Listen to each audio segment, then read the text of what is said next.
Hello gamers, happy Saturday! Happy starting final case day. I don't feel very well. I don't want this to be over, but hello everybody, hi. Oh, wrong screen. Hello, hello, hi. Hello, Jubal, welcome, how are you doing? I'm still slowly waking up, just getting me coffee in me right now. But yeah, we're gonna start the true last case of this whole trilogy.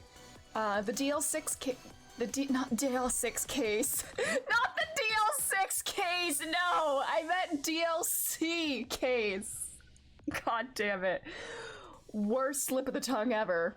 The DLC case for Ace Attorney 6. I think Ace Attorney 6 and DLC fused in my brain to create DL6. So, God, can you imagine if we actually played through the DL6 at some point, even though we know how it ends? Like, I guess the mystery, like, wouldn't be there, but good God. Hello, Ember. I know, I said, I had a little slip of the tongue there, but it's fine, it's fine. We'll start the DLC case, and it's the last one we have yet to complete. And I'm feeling nervous. I mean, I don't want it to be over! I don't know how long this case will take. I also want to talk plans for the next, like, 2 weeks, since I'm starting to think we will not be able to finish Dawn Trail in the remaining time we have left before the answer comes out on September 10th. So, I'm trying to think of maybe playing something else in the meantime.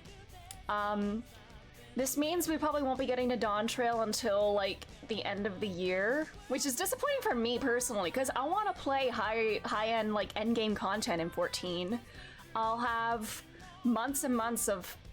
I want to play, like, all the new dungeons. I want to do level 100 content. I won't be able to access level 100 gear, so if I level up my jobs high enough in the meantime, I'm not going to be able to, like, properly gear them, but... You know what, this could be an opportunity for me to level other jobs, you know? If I'm not playing MSQ for a minute, maybe I can just level other jobs. And then clear inventory in the meantime by out-leveling certain gear. But, anyways, yeah, I don't know how long this case is gonna take, but if it's more than like 2 days, yeah, Dawn Trail is not gonna be able to happen in the time before, yeah. Man, if only Investigations wasn't coming out at the same time as The Answer, then maybe we could have played Dawn Trail between The Answer and Metaphor, because that's like a full month almost. Let's say it takes like a week and a half at most, I'm guessing, to play The Answer. If I postponed Investigations, I could do Dawn Trail after The Answer if I decide to postpone Investigations. I don't want to postpone Investigations. I really want to play Investigations so badly. And again, I'm also afraid of seeing screen caps on Twitter. Kaka, welcome. How are you doing? That's my main motivation for playing The Answer upon release, because one, I miss Persona 3. I love Persona 3 so much, and I want to experience it again. And I'm also so afraid of seeing spoilers on Twitter. Because people are gonna post screenshots of it, like, on day one, untagged. It's just a given. And I am so afraid of seeing things that I shouldn't see. So, we're gonna play The Answer, definitely upon release. I'm a little afraid of that happening with Investigations as well. I feel like I've already seen, I mean, I know they're older games, but people do post screen caps occasionally. I scroll past any Investigations-related content I see on my timeline, and I'm sure that's going to increase even more once Investigations gets ported. But I could hypothetically hold off on that for Dawn Trail's sake. It could, yeah, God, it's tough. I don't want to procrastinate too much on 14 MSQ, because that'll have me a few months in it with, like, not much else to do in the game aside from leveling alt jobs and stuff, which, I mean, that's not a problem. If I have, like, more jobs at, like, level 90-ish by the time I get to Dawn Trail, that's more stuff to do. T-Rex, welcome. How are you doing? Yeah, that would have me with several months of feeling stagnant in Final Fantasy XIV, with not having new, not having new content to play, I guess. I mean, I do need to finish the Panda raids. I do need to do the Endwalker Alliance raids. And so I could do those. I also still need to do the Shadowbringers Alliance raids, but again, I'm holding off on those until I play Nier. You're eating ice cream? Ooh, what kind of ice cream are you having? I love ice cream. Chocolate peanut butter is probably my favorite ice cream flavor at the moment. Chocolate and peanut butter, god tier combo. But yeah, we could, hypothetically we could play Dawn Trail right after the answer. Which again would mean postponing investigations till probably like December at the earliest. God. Klondike bar in a bowl. Ooh, nice. Klondike bars are so good. I loved that takes me back to grade school on field day and stuff. Or it was towards the end of the year and it was really hot outside. Sometimes we would have little ice cream parties and they would pass out Klondikes to all of us. It was a lot of fun. But yeah, it's so tough because I want to play through. God, can we just add another month in the year solely for games and everything? Because I just too many. Why does everything have to come out in September? And Final Fantasy 16 too. That gets ported in September as well. Why is everything coming out in September? It's stressing me the hell out. How am I gonna fit it all in? And I still need to play Dawn Trail. I'm stressing. And melt so fast I have to eat in a bowl. Oh no, is it really hot out? It's not terribly hot outside today. We kind of had almost fall weather around here this week. By fall weather, I mean it was in the mid 60s and I had to wear a light jacket. Yeah, I get cold very easily, so mid 60s is fall weather to me.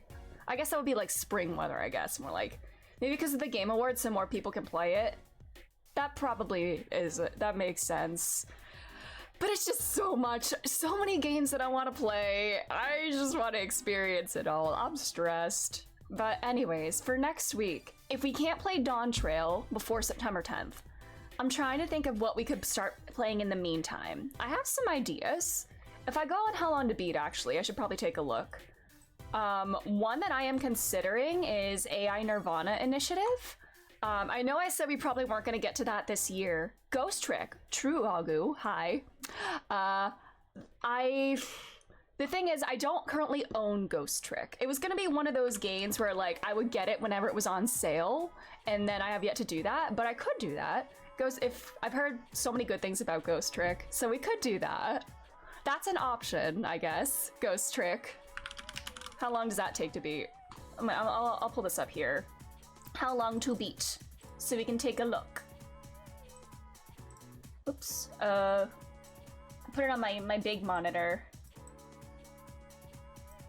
Alrighty, 16 hours is, oh my god, 12 hours. Completion is 13 hours.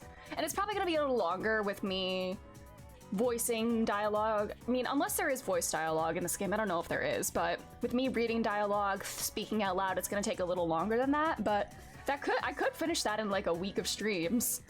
So that could work. It's not voiced? Okay, so I will be doing voicing. I do love doing some character voices. So this is an option, I guess. And AI Nirvana Initiative as well, because it took me about 2 weeks to beat AI the Somnium Files. About 27 hours. I guess it also depends on when we finish this DLC case. Are we gonna finish it on Monday? Or are we gonna finish it in the middle of next week? That also comes into play.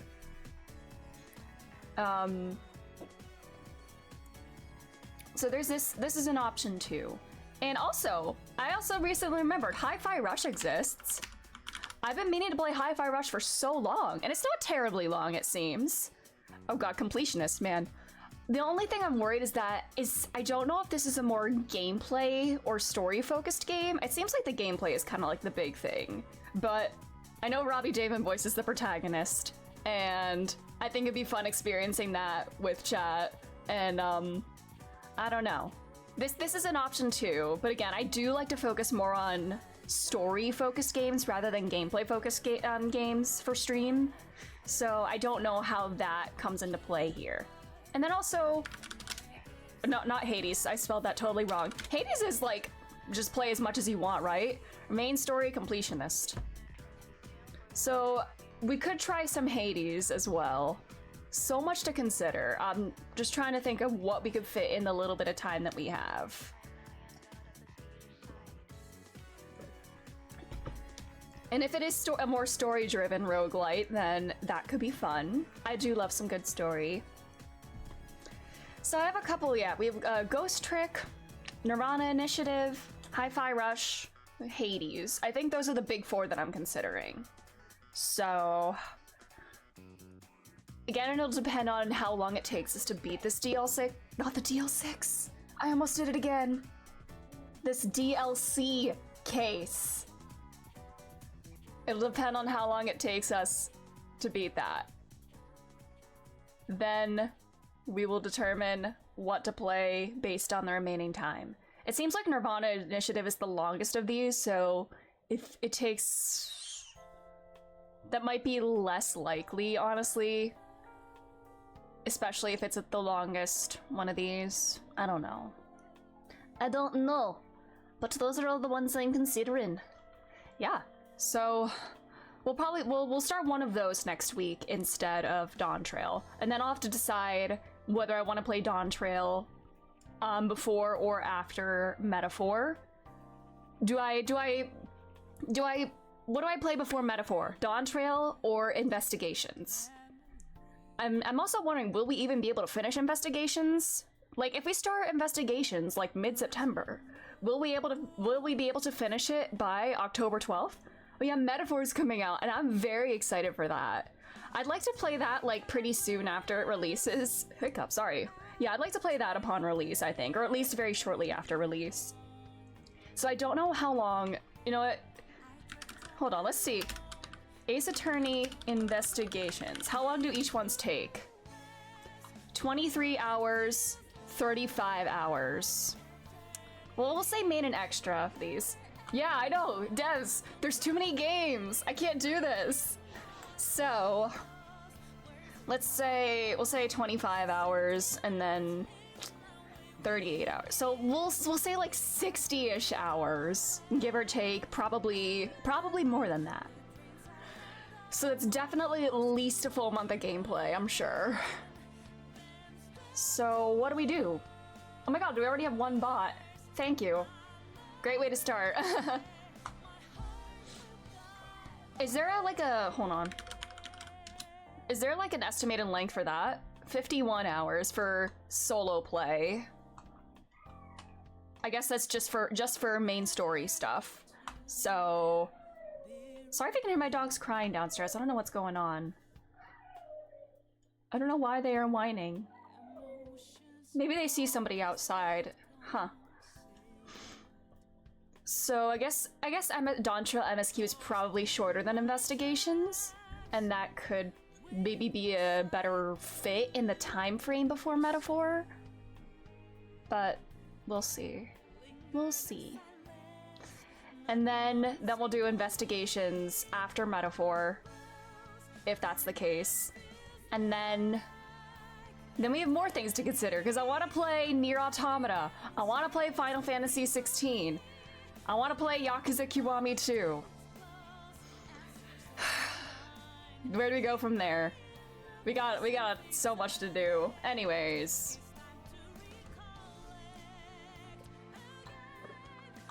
I'm gonna take a quick little bathroom break. I know I just started, but I'm gonna run to the bathroom real quick, and then when I come back, we will start this case.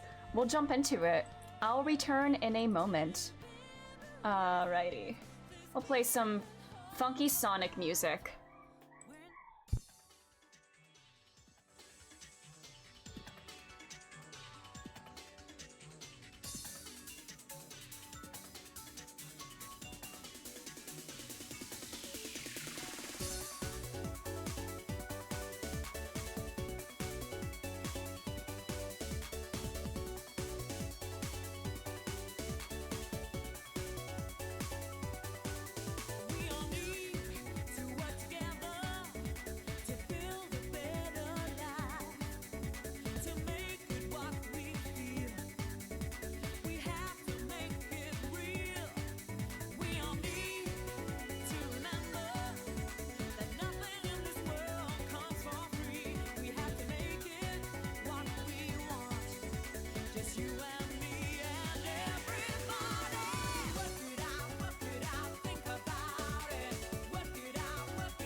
Alrighty, gamers. Let's do this. Let's do this. It's game time. We start the final case. Am I gonna check out Asinine Attorney? I would love to. Is there a, you know, if I can't play it, hold on, we'll keep our Sonic music going while I get this up. If I can't play it, is it like an actual game, or is it just like, is it just dialogue? Is it like the bonus little scenes in the Great Ace Attorney? Or I don't think it was included. I know, I'm very sad about that. It's more of a sketch? Okay. Could I just then like watch it on YouTube then if it's not like a gameplay kind of thing? Probably. Okay, we could do that. We could do that then. We'll plan for that then. Alright, yeah, I think so. Okay. Then we'll watch them on YouTube once we finish this, I think. Because I want to experience this. Hello, LGBTQ community. Hello, Hope. How are you? How's it going? Hello, LGBTQ community, I say, as I open my Ace Attorney game. Let's do this.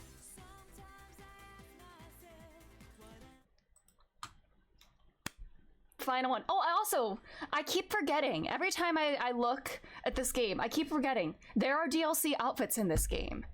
We should use them for this episode. You really like this case? I'm excited. And I think quite a few of you said that you like this one. Akechi successfully infiltrated my channel once again. He's always kind of here, just like lurking in the background. I mean, he's on my desk always. He's just kind of hanging out, staring at me. Alrighty. Let's put on the DLC outfits if I can figure out how to do that.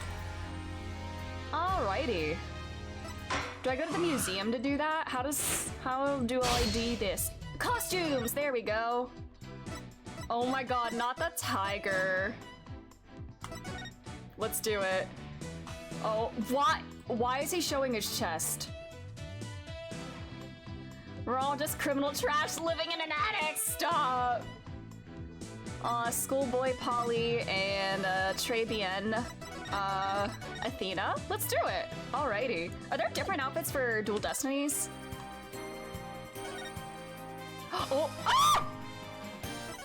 Oh, we're putting him in this. Oh, you can put the old suit on him. Aw, he doesn't have the fatherly bang. Just that one little strand of hair makes him look like a loving husband and father. What a choice. Okay. Oh my god, wait. Is that one of Emma's badges? Oh, he has the Mr. Hat keychain and a badge from Emma. That's so cute. And then she's got a little school uniform. Cute. Well, we're putting him in the Phoenix sweater. Although, according to Mia Fey, that P does not stand for Phoenix. All right. Well, for this outfit, we'll put Phoenix in the other outfit. We'll put him in this one.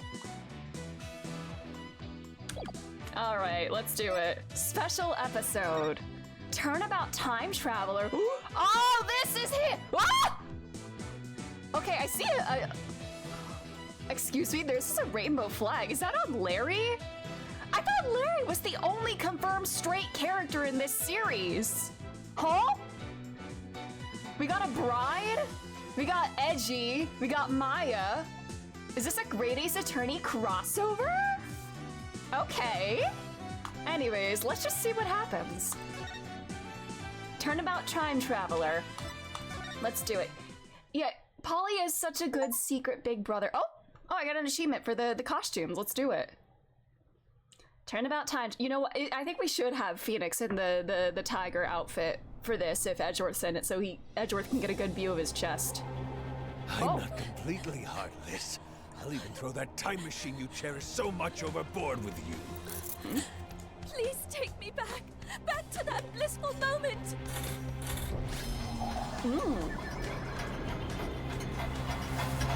Larry!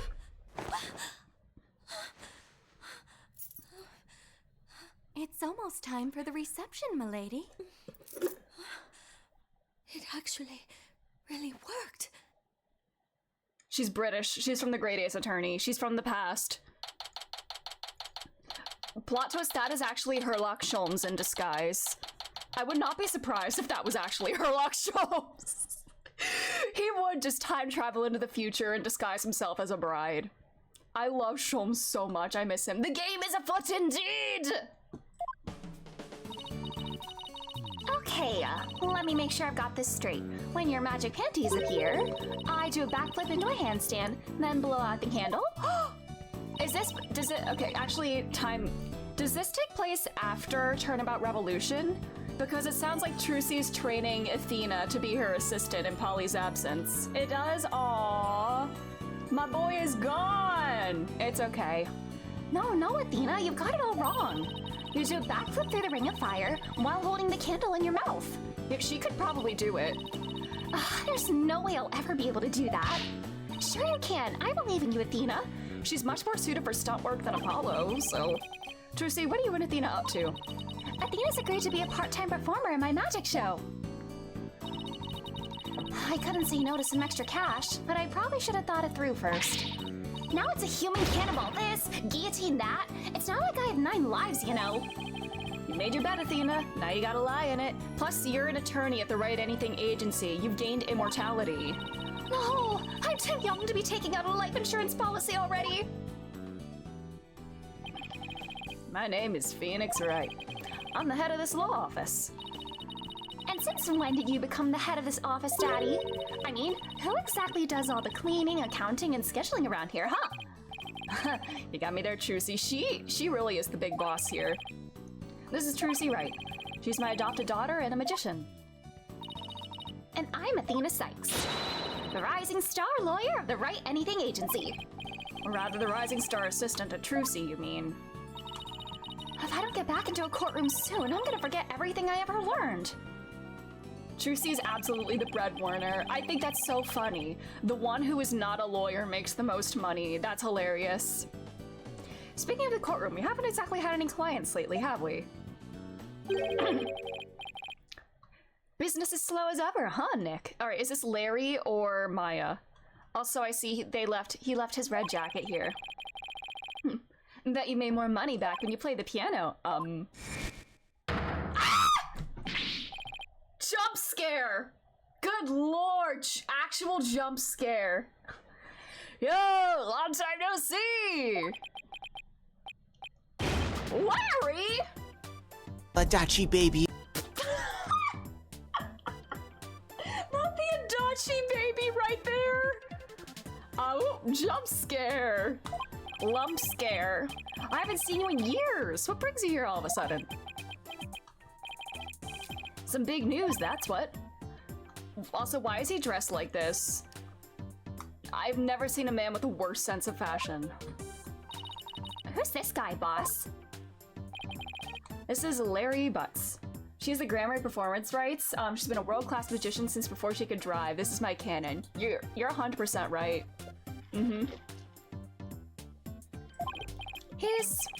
Let's just say he's an old friend of mine.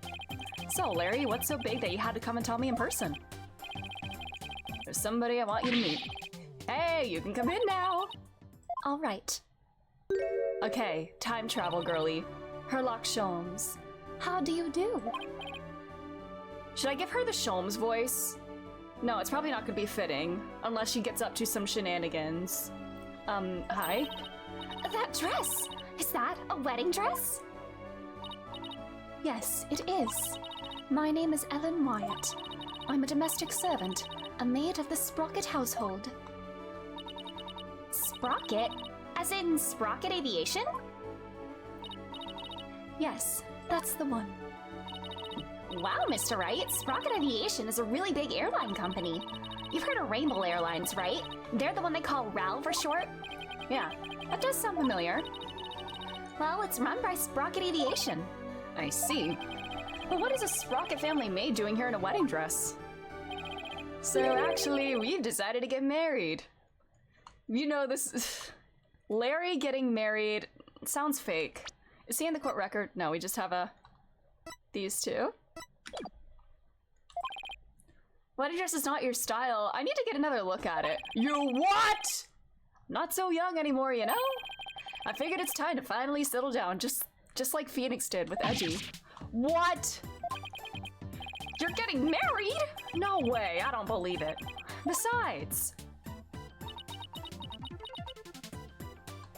I like the design. I mean, the heart piece is, it looks good, like, I guess in like a cartoony way, but in real life, this would be wild. Like, with this giant heart cutout is a bit wild. It's a bit wonky. And then another heart down below too. The frills. And the frills. Also, what is this? Why would someone as well put together as her choose someone as flaky as Larry? Damn, Phoenix. You're kidding, right? Jealous? I don't blame you, but green's really not your color, you know? Yeah, I mean, I like red. I'm into men that wear red, and I'm not talking about my Polly. Polly's my son of sorts. I'm talking about Mr. Edgy. All right, Larry, lay it on me. Look. What are you showing? What are you showing me your attorney's badge for? Wait, are you saying you want me to take up your badge and hit the courtroom? Absolutely not. With you as the defense, you're liable to bring the whole courthouse down. Looks like a lot of rafts without filling. Oh boy. Oh, the headpiece. Oh, I see what you mean. It almost looks like rolled ice cream. Man, I haven't had rolled ice cream in so long. It's been probably a good like 10 years or so. All I want is one chance to defend somebody in court. Objection! How was that? Pretty good, huh? Ready to let me borrow your badge now. You saw how awesome I am at pointing, right? I'm starting to think I'm an actual. Yeah, because that's what the most important thing lawyers do is, I'm not lending you my badge and that's final. Besides, pointing isn't all that a lawyer does. Aw, pretty please, what you got to lose? My reputation for one. I never should have shown him my badge. Let's snoop. We can't look at Bad Dad anymore. I haven't played this old thing in a long time. Not that I could ever play it to begin with. And considering all the complaints I get, I guess I better just continue not to play it. I bet we're the only office in existence that uses magic props as furniture. At this rate, Trucy's props are gonna wind up taking over the whole office. I mean, they're already halfway there. Rolled ice cream? Ever had that? Yeah, it's like the ice cream is like pounded and like flattened almost. Like really, really thin, like almost like a very thin sheet of ice cream, and then like scraped up and like rolled into like a little like coil. And it's really cool. It's really cool like watching them make it. Nabsy, welcome. How are you doing? How's Charlie? Charlie looks lush and green as ever. Thanks to Athena taking such good care of him. I guess I should pitch in every once in a while too, huh? Oh, I got an achievement for that. Having thoroughly examined Charlie the houseplant. We got all the Charlie dialogue. Your 4-month summer break finally ended. No, I'm so sorry. Back in the dorms. Well, I hope the semester treats you well. I hope it's not too stressful, and I hope you have a great time. You're back to your gaming setup. Let's go. Nice. Apollo's jacket, Athena's notes, and Trucy's magic props. Your kids. Not that I'm complaining. It's nice to know my friends and family are always close. They're... Aww. Phoenix, I love you. Chris, hello! How are you doing? How's it going? You're on the Investigations Collection demo. Oh yeah, the demo just came out, right? How long is the demo? Is it like the first case or so? I did think about maybe doing the demo in this past week, or this upcoming week, but I don't think I want to start it and then pause, you know? Because I'm definitely playing the answer upon release, and I don't want to like start investigations and then take a break and then come back to it. Oh, brother. Maybe I should tidy this place up every once in a while. Still, I bet we're gonna use all this stuff sometime soon again anyway, so it's probably better just to leave things where they are. Okay, buddy. What else can I... Oh, books. This office might look messy, but at least I keep all my clients' personal info safe under lock and key. That's what a successful man does, right? Put his efforts where they count.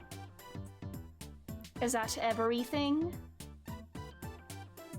Alrighty. You're getting married? Question mark? I know, I'm sad that it's almost over. Like, we technically finished the main story and now we're just doing a bonus case. I don't want it to be over. I'm gonna miss it. In all seriousness, Larry, are you really getting married? Not right away, but that's the why is she wearing a wedding dress now anyway? Does she come from like a dress fitting? We're gonna elope, see? Like, love on the run, I guess you could say. Isn't that right, Ellie?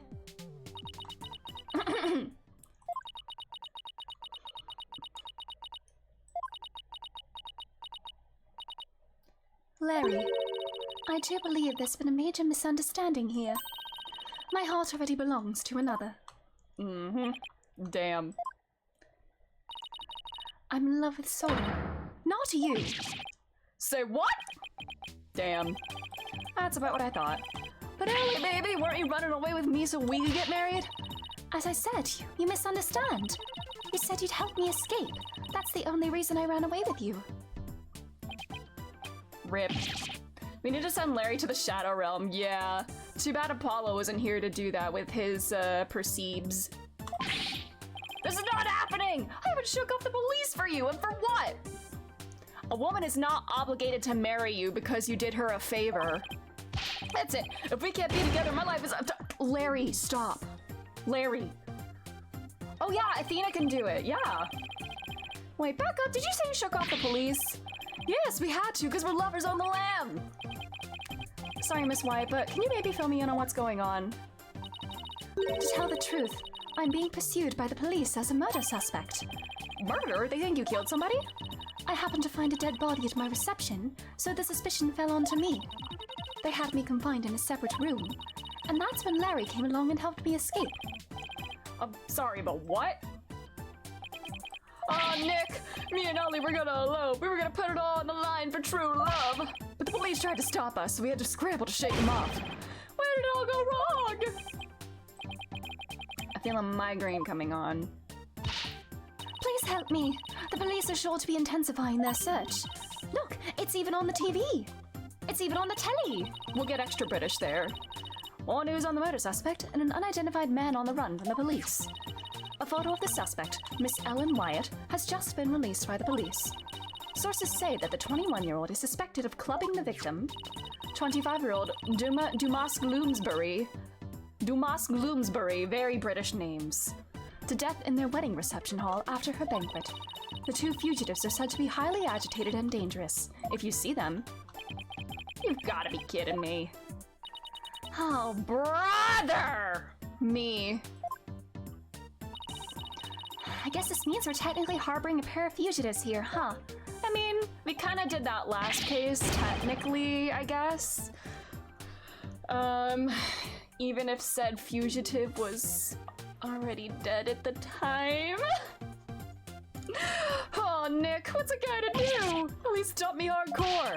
I'm the one who should be crying. Larry. I haven't seen you in ages. Where have you been all this time? You mean you don't know? You've really got to stop living under a rock and get out more. I mean, he's right there. Phoenix is an old man he's always been an old man. And the biggest hottest picture book author in the business, Larice Donham. Okay, so he's still doing this. Oh my god, the pipe, Sholmes reference. Can't believe you didn't know that I'm taking the picture book world by storm. Oh, but I know you. You're the one who wrote Franzie's Whippity Whip. Franzie mention! Ah! Franzie name drop! Yes! Okay, best case in the whole trilogy solely because of a Franzie name drop. Now that you mention it, I did hear something about a one-hit wonder. One-hit wonder? What the heck, Nick? I'll have you know I just created a brand new character to moderate acclaim. He's mildly popular with 18 to 24-year-old women everywhere. Look, you can see his cute self all over this jacket. That heart-shaped pork chop? Oh wait, that is kind of cute actually. He's not a pork chop. He's the main character of my latest picture book. A lovable little soul that pierces the hearts of lovers with his arrows of amore. Cute piglet! Okay, that's cute. Cute piglet. That's kind of cute. You can see this adorable fellow make his debut in Cute Piglet's Lovey-Dovey Luck. In stores now. Are you sure? Because I've never seen that book in stores now or ever. Man, that's all we're getting of Franzi. Man. I did see her in the art for the promo art for Investigations, so I want to see more of her. And she looks baby. Do we see baby Franzi? Don't answer that. But it looks like we're gonna get baby Franzi, which I don't know. Well, if you ever do see it, do me a favor and buy a copy or 10, will you? But I thought you were taking the picture book world by storm. Anywho, you'll defend Ellie in court, right, buddy? Please, I'm begging you. I didn't murder anyone. I swear I'm as clean and pure as this pure white dress. No psyche box. I guess that means she's telling the truth. Helping a fugitive on the run? What am I getting myself into? There's actually one more thing I really need to tell you. Oh? You might find this hard to believe, but the truth is, I'm a time traveler. Oh? I'm not sure I follow. After the wedding reception, I was attacked. I was moments away from my death. My voices. I need to stop drinking cold beverages when I'm doing voices. But then, in that instant, I made a wish upon this pendant around my neck. And I went back in time to just before the reception started. Asho, welcome! How are you doing? Only, this time around, the man who was trying to kill me was already dead. She shifted. She's in a different timeline. She shifted. No way. Zero escape. No way. Caulfield's a Mystria? And oh, you get the March hype? I've seen March on Twitter. I saw like a video of March, and then people in the quote retweets were like lamenting that the fact that March is not a bush lesbian but is in fact a man, and everybody is like, why? We were robbed. But March does look very cool from what I see. Abaddon, hello, how's it going? Yeah, we are doing an early Saturday stream for some lawyering happening here. Yeah. And somehow, I became the suspect for his murder. It's as if history had been rewritten. Now wait just a minute here. Maybe you swapped consciousnesses with somebody you didn't go back into. Oh my god. He's some guy, but there's a mod to make him a trans man. Oh, I love that. That's great. The lawyering is going very well. Oh. Mr. Wright, there are police cars outside. And not just one or two, but a whole bunch. Oh, brother.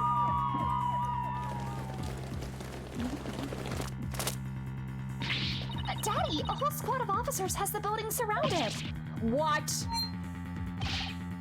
This is the police. There's no escape. Drop your weapons and come out with your hands up. Nick, what do we do? Heck if I know. I see a bunch of armed officers out there. 1, 2, 3. 44, 45. Wow, talk about overkill. He also talks so much shit just for him to get drunk on a Friday night and ask you to sit with him because you're so busy during the week. I need to play this game. I need to play this. Listen here, yo, criminals. Think about what you're putting your poor parents through. I'm sure this isn't how they raised you. Think about their smiling faces and their warm home-cooked meals. Oh, what the heck are you? A detective? Detective? Gumshoe? No. Gumshoe? Is everyone okay in here, Mr. Wright? Emma is the detective of this game. I thought she was in Karine, though. I'm sorry for all the commotion. So, what in the world is going on? Well, I raced on over as soon as I heard that it was Mr. Butts who'd hold himself up in here. With the murder suspect after he made off with her. And the fleet of patrol cars? The police are being extra careful. Because apparently a certain somebody yelled out, "Stay back, I have a bomb!" Larry, what the fuck have you done? Next year, they're gonna add dating and marriage. It's gonna cost so much brain rot. Okay, I need to play this game, 100%. I'm sure you can guess who I'm talking about. Oopsies! Oh, the police are being so persistent. I had to do something, so I tried bluffing. Yeah, pointing and bluffing, the two things a lawyer does. You know, like you do in court, Nick. Please leave me out of this. Well, Mr. Wright, I'm bringing this young lady in for questioning. So if you want to talk with her, you'll have to do it down at the detention center. All the characters are so sweet. I wasn't even go for Marsh, but he stole my heart. Yeah, he seems very... I need to meet this man. I need to see him. I suppose I should thank you for your thoughtful gift of trouble and mayhem, Larry. Come on, Nick. We gotta get down to the detention center right away. Listen, Larry. I haven't even decided whether I'm gonna take on this case or not. But I know you will, because it's you! Guess I've got no choice but to tag along and help then. What? And skip out on me? We've only just started practicing your repertoire, you know. Huh? Better stay and practice with truancy, Athena. A promise is a promise after all. That's cold, boss. You gotta get me out of this. I can't take it anymore. Why can't we take both of the girls with us? Come on. Let's get practicing, Athena. Next up is some training for the water tank escape trick. Stick your head in this bucket of water and hold your breath for 15 minutes. No! Stop, I'm begging you! He's not even a natural redhead? He dyes his hair? Yeah, you're gonna get me obsessed with this man just from describing him like this. She's getting away! You'll get back here, Athena! I guess the only person cut out to be Tracy's assistant is Apollo. Oh.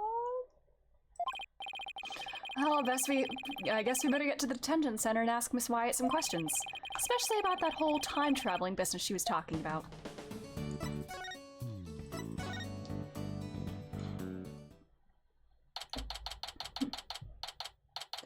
Oh my god, it's September 21st! It's September Day! Do you remember? Alright. An old friend of mine, an aspiring picture book author. When something smells, it's usually the butts. Larry brought her to me. Oh my god, Larry, she's 21 and you're 34. Good god, Larry. Aw, a detective friend. The day before your birthday! Oh my god, happy early birthday in game! Only thing I like about this case, oh no. Oh, it's you, Mr. Wright. Miss Wyatt, would you mind if I asked you a few questions? Nick is gonna defend you, Ellie. It's a good case? Okay. Yeah, I think quite a few people say they really like this one. Just not for me. That's totally valid. Totally fair. Why am I giggling, kicking my feet, and probably gonna play Mr. while listening to stream? Do it. Do it. Tell me more about this man, too. This case is so fun. I did see Edgeworth and Maya were on the thumbnail of it, or like the art. So is Edgeworth gonna be my investigation partner?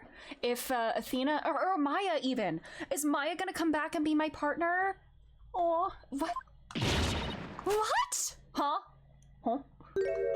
Okay. Oh my god, the hair, I love it.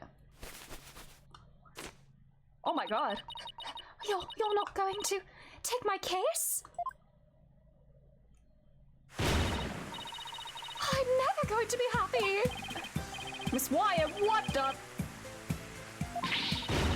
Yeah, Sailor Moon? Miss Wyatt, please calm down. I'm innocent, I tell you. She almost looks like Princess Peach here, like facial-wise. I guess the bangs kind of make her look like that. But the police won't believe me. And neither will anyone else. I'm gonna die all alone in a jail cell! All right. I'll do it. I'll take your case. Just please stop crying. Really? You will? Sailor Saturn, what are you doing here? I never watched all of Sailor Moon. I mean, I've seen like bits of it here and there, but maybe one day I should sit down and like actually watch it, the whole thing. Yeah, she does kind of resemble Peach a little bit. You don't seem like a killer to me. Oh, thank you! Oh, is she fake British? Do I give a different voice there? Thanks, Nick. I knew you'd come through. Did I really have a choice? I guess not. In any case, it doesn't seem like Miss Wyatt killed anybody. Plus, it's not like I'm much in my ears and work at the moment. So Neptune and I share a birthday. I want to cosplay her on that day. Oh my god, that'd be so cool! Miss Wyatt, Ellen, let's do this together. Oh, thank you, Mr. Wright! There, it's gonna be okay. Now try to pull yourself together. All right, just give me a moment. Damn. I feel like I'm too hot with my sweater on and too cold with it off. Is she like some kind of like spy? The way she can do like quick changes like that or something? What's her deal? She's got like a spy gadget as well. Interesting. I'm truly grateful to you for taking on my defense, Mr. Wright. She's just a girl. Valid. She literally pulled herself together. Badge. No comment on the badge? Oh, never mind that. What about Soren? Oh, Soren. Do you suppose he hates me now? I really couldn't say. Oh, what if? Is she putting salt in an empty pan? What if he doesn't love me anymore because of all this? Whatever shall I? Oh no, she's gonna start crying again. I really don't think he hates you, Ellen. You don't? Really? Yes, really. Probably. So don't cry. You only cause him more heartache if you do. Yes, you're right. As a Sprocket bride, I have to hold my head up high at all times. Better really watch what I say around Ellen.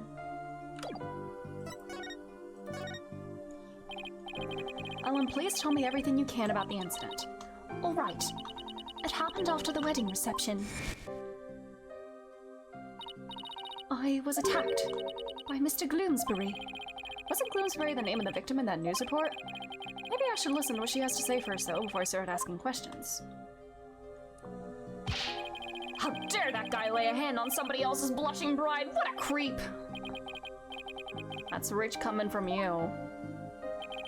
Do you have any idea why he'd attack you? No, but what? Well, to tell the truth, Mr. Gloomsbury didn't seem very happy about me getting married. Jeez, tell us much, what a loser! Mr. Gloomsbury had forced me onto the Vista deck and was going to push me off. Oh, how frightening it all was. I was just about to lose my life, on what should have been the happiest day of my life. So that's why I made a wish upon this pendant. That pendant? Yes, it was a gift from my husband-to-be, Soren. He said it's a symbol of our love. And so you made a wish on it? Now, you may think what I'm about to say is very strange, but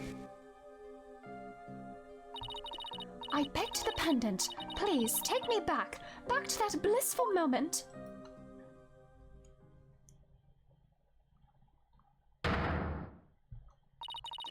And do you know what? It worked! It brought me back to just before the reception started.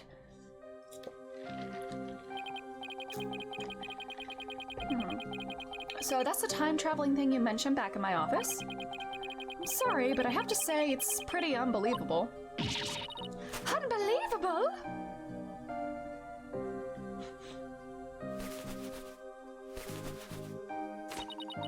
I knew you'd never believe me.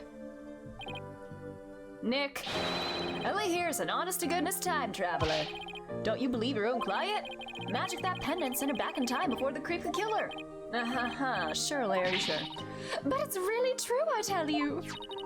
This pendant is an important part of the time machine Soren made. I begged it for help and it really did send me back in time. Is she listening to herself? I even experienced the reception again, even though we'd already held it once before. And during it, everyone there acted as if nothing unusual was happening at all. Did you not cook while we're talking? Good God. Sorry.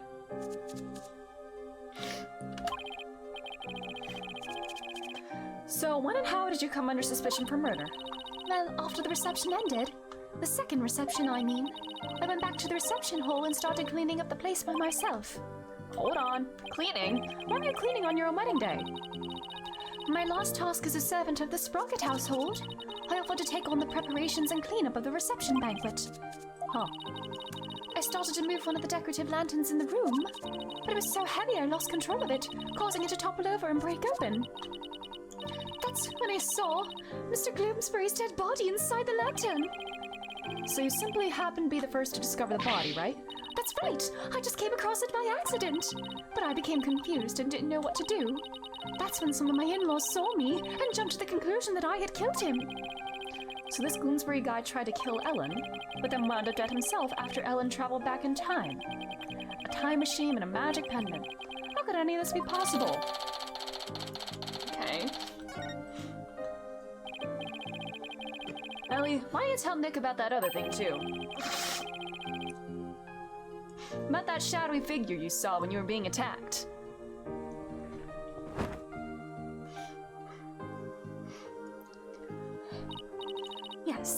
good idea, Larry. So, what's this shadowy figure you saw, Ellen? It was when Mr. Gloomsbury was attacking me. Right after I made a wish upon this pendant, I started to pass out. But just then, just as I lost consciousness, I saw somebody strike Mr. Gloomsbury from behind. Oh my god, it's the Danganronpa culprit. The gray man. What? You did? Then that person must be the true culprit. Did you see who it was? I'm afraid not. Have you told anybody else about this? I told some of my in-laws, but nobody took me seriously. They said it was all just a dream. Can't exactly say I'm playing them. I mean, time travel? Larry, for my peace of mind, please tell me that figure wasn't you. Of course it wasn't! Alright. Wait, I didn't do the wedding yet. Do you have anything to say about this? Lol. What's wrong? I just remembered our reception. We were supposed to be so happy together. Oh, where did it all go wrong? I can't blame her for being upset. Why did this have to happen to me? Aww. Ellen, please try to calm down, okay? All right.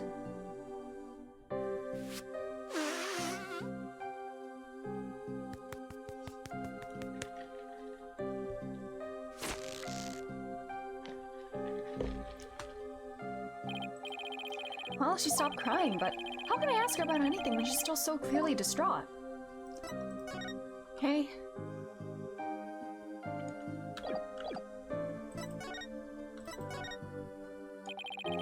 So you and Larry here were never planning on getting married, right? That's right. We've only had a few brief interactions, so I can't say I know him at all. Oh, Allie, how can you say that? Were you at the wedding, Larry? Were you a guest? Tell me about my fate, I'm telling ya. We're meant to be together. What?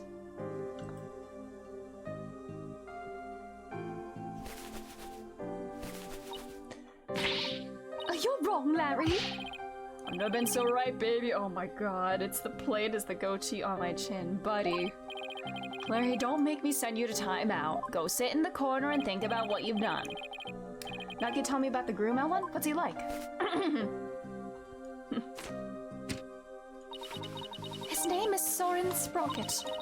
Oh, he's the most wonderful man. He is truly my destiny. Did you say Soren Sprocket as in... Oh yeah, Soren. He's soaring and flying because he does aviation stuff? That's right. The next president of Sprocket Aviation. Wait, he's in line to take over the company? He's nothing but a rich, spoiled brat. I'm clearly the better choice. Clearly! Larry, you and Soren are as different as night and day. There's no comparison. Jeez. Respectfully saying that she is out of your league. You're breaking my achy breaky heart. So she's marrying into money, huh? I can't believe Soren chose me, a simple house servant. He's my knight in shining armor, my prince. Oh, my Soren. Guess I've asked her all I can for now. Spick and span. Ellen? What are you doing? I want to make everything clean and beautiful for when Soren comes. I can't have my future hubby come into a dirty room now, can I? It has to be spotless, just like this white dress.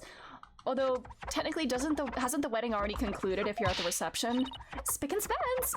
Let's hope we can wipe away all suspicion from you soon, too. Nick, you better get to the crime scene right away. What, you're coming too? Of course I am! If I solve the crime and reveal the true killer with my super sleuthing skills, Ellie might change her mind about me. Oh my god. You never get the message, do you, Larry? Next stop, the mooring dock in Sprocket Park. Alright. Ral, oh my god! The rainbow! So they were on a blip. So this is Sprocket Park. Oh my god, there's a little beagle in the corner. I love beagles. Beagle? Ferris wheel? That reminds me of the Ferris wheel in London in Great Ace Attorney. The reception hall? Oh, that's... Wow, looky there. What is it? I just spotted me a oh my god, Larry. Oh, where's the reception hall? Man's gotta stop. Oh my god. I am an artist after all. Oh, miss, yoo-hoo!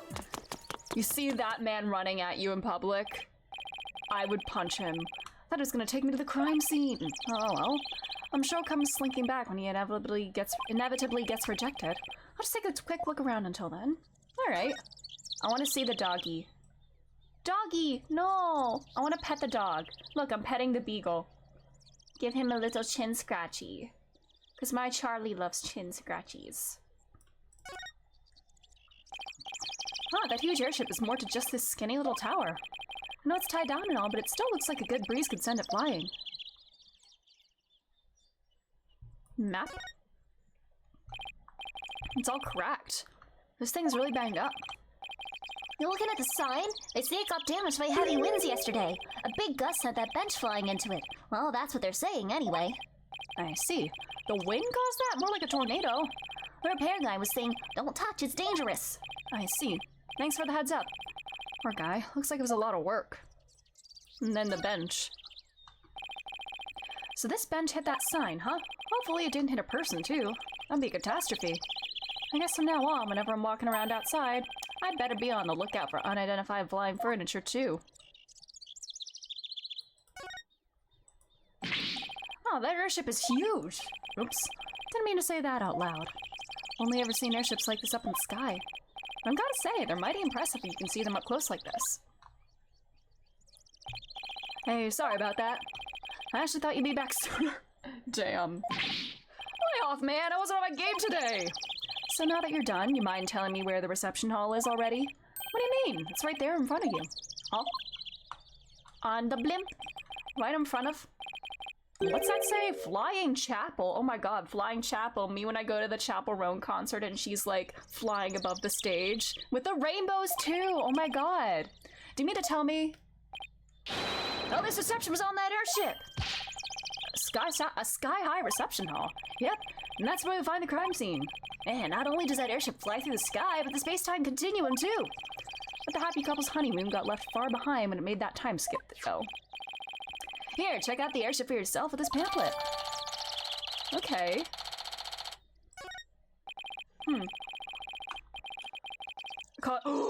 You called in some help for me?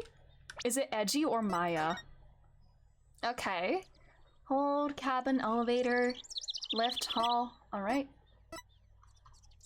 Pega cow and Pega bull. Alright. Love is always in the air on the Flying Chapel, the only wedding venue sure to make your dreams take flight.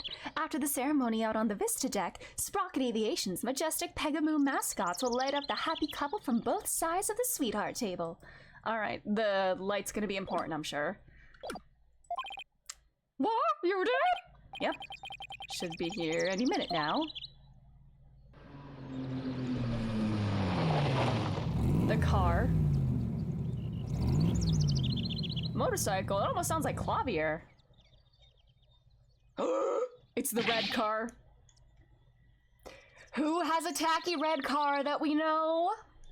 That red sports car! Larry, don't tell me you called. You know it, buddy. You know what? Marriage is on his mind, so of course he calls in Phoenix's husband. I trust you've been well, right? Ah! Fucking hell! Surprise! Now admit it, that was a pretty good Mr. Edgeworth impression, wasn't it? Fuck you! Fuck you, Capcom! Sorry, I love you, Maya. That was not directed at you. I'm always happy to see you. I love you so much. I was like, yeah, it's either gonna be Maya or Edgeworth, but they baited us. Surprise! Now admit it, that was a pretty good Mr. Edgeworth impression, wasn't it? Maya, what are you doing here? Did she drive his car, or is that her car? Larry called me up. He said something about it finally being time for him to tie the old knot. But that's funny.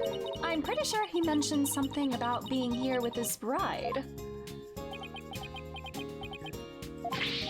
Maya, I know this is sudden, but please, no. Punch him, Maya, please.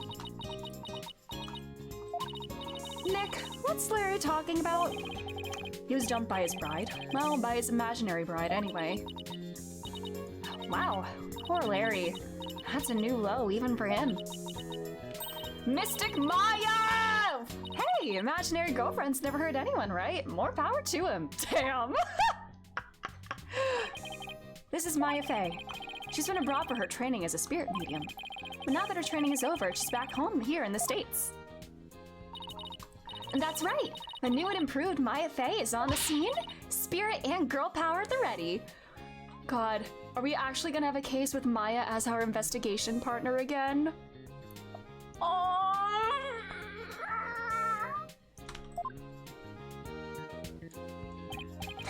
Look at you, Maya, all grown up and as cute as ever. Ugh. You know what? I just realized something.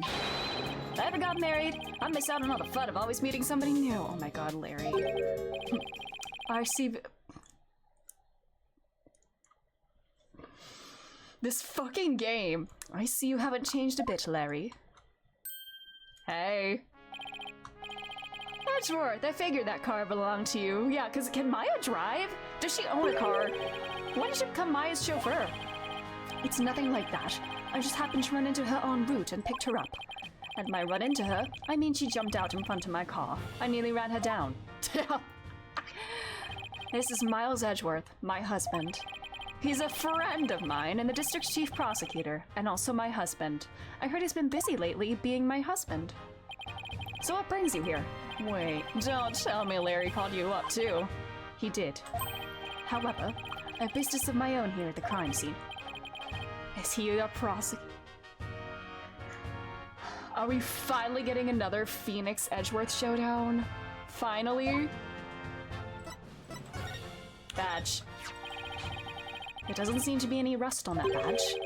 Can the same be said of its owner? Of course! I'm practically rust-proof. Let's hope you stay that way.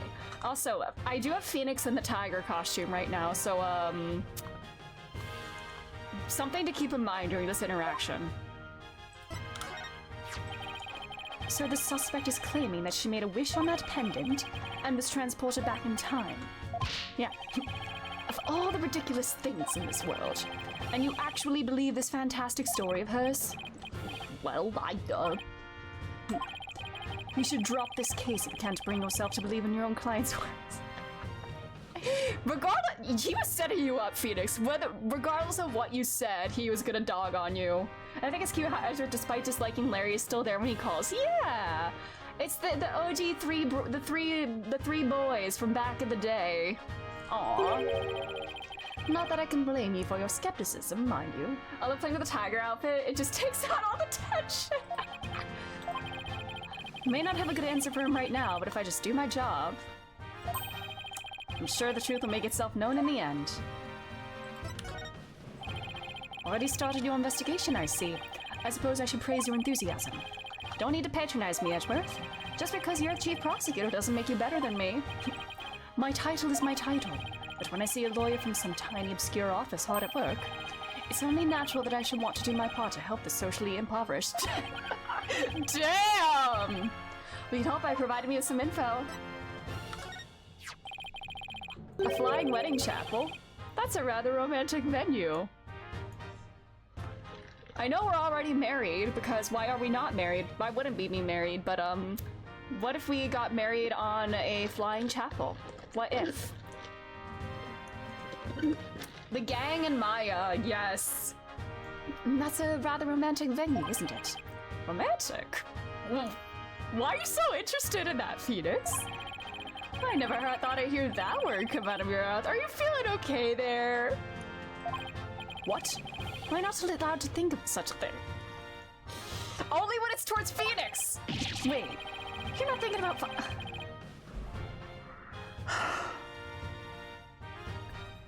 You're not thinking about finally settling down and getting married, are you? I mean, we're already married, but you're not thinking about this, are you? Why do you always have to jump to such extreme conclusions? For your information, I have no intention of doing such a thing. About you, right? You know what? I also love this. No merit, A-Spec Miles. I know I've said this before, I do love A-Spec Miles as well. I personally had canon him as demi-romantic and demisexual, with Phoenix being the one person he got emotionally attached to and therefore can feel attraction towards. But yeah, A-Spec Miles is very important to me. No plans here for now, even if I wanted to. I'm like screenshotting this entire conversation. Oh, I caught Edgy mid-blink there. Well, at least I found out how Edgewood feels about me. Phoenix is taking notes right here. Oh my god, if Psyche Locks appeared here, I would actually lose my shit. That would be the greatest. That would make this the greatest case of all time then. Not that it has anything to do with the case. Yeah, you just want to know. You just want to know, don't you, huh? You were just curious. Is there new... Oh wait, is there new commentary from Edgeworth if I look around or no? The car! Can't believe Edgeworth's still driving around in that bright red car. Maybe it's time to pimp it out by slapping a crap on its hood! Oh my god, please! There has to be art of that.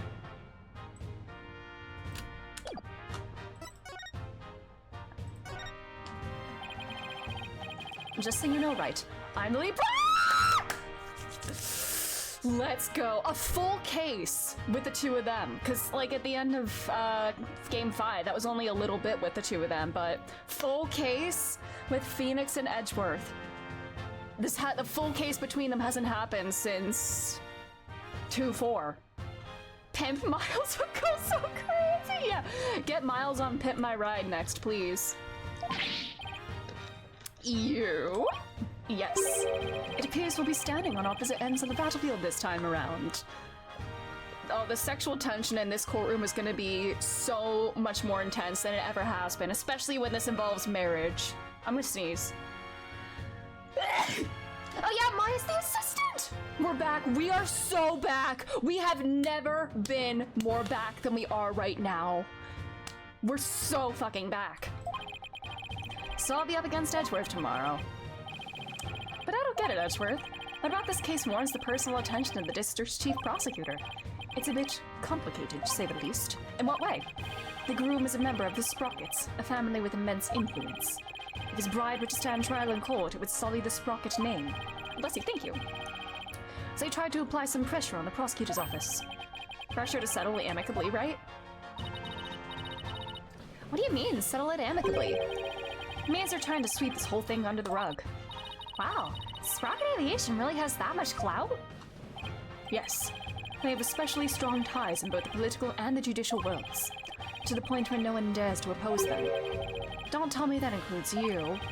Don't be ridiculous, right? It's quite the opposite. The prosecutor's office is filled with cowards, as I found out. Damn, every last one of my subordinates was loath to prosecute a Sprocket. Damn. Sprosecute? So that's why you decided to take on the case yourself, right? Yeah. Clavier and Simon are cowards. But it gave us this. That's right. I'll personally see to it that justice is served. I always prosecute to the utmost of my abilities, regardless of who I'm up against. Wait, does it? No, these also talk about Francisco, right? Franzi wouldn't take this case. You know, we'll say Franzi is out of town. She's not bothering. She wasn't available for this case. He would never insult Franzi like that. But that is a part of my creed. Nothing and no one can sway me from that. Not even the almighty Sprockets. Right. They think they can use their influence to bend the truth. They have another thing coming. I love you, Miles Edgeworth. Oh, I almost feel sorry for them. They were only trying to protect their interests. But all they got instead was you. I never get sick of these two. Edgy, come on, man! How can you prosecute my poor sweet Ellie? What kind of heartless jerk are you? I'm simply doing my job. And I'm warning you, right? I won't hold back, not for you or anyone else. Thanks for the warning, Your Righteousness. Edgeworth! So, how's it going, Mr. Chief Prosecutor? Busy as always, I presume? Of course, unlike somebody who has too few clients and too much time on his hands. Huh. Guess that explains why your brow is more furrowed than the last time I saw you. Maybe you should learn to relax a little, Edgeworth. Nice try, right? But as always, I have no intention of showing anyone any mercy, including you. As inflexible as ever, I see. Besides, I think I've mellowed out a bit with age. Yeah. I don't know, like, the glasses are such a nice touch. Like, I don't know, like, the Phoenix and Edgeworth, they look just like a tad older and, like, more mellow with, like, you know, the Phoenix's little hair strand and Edgeworth's glasses. It's such a good design choice. So if anything, those furrows should have smoothed out a little as well. Honestly, Edgeworth, are you really that blind to yourself? Excuse me?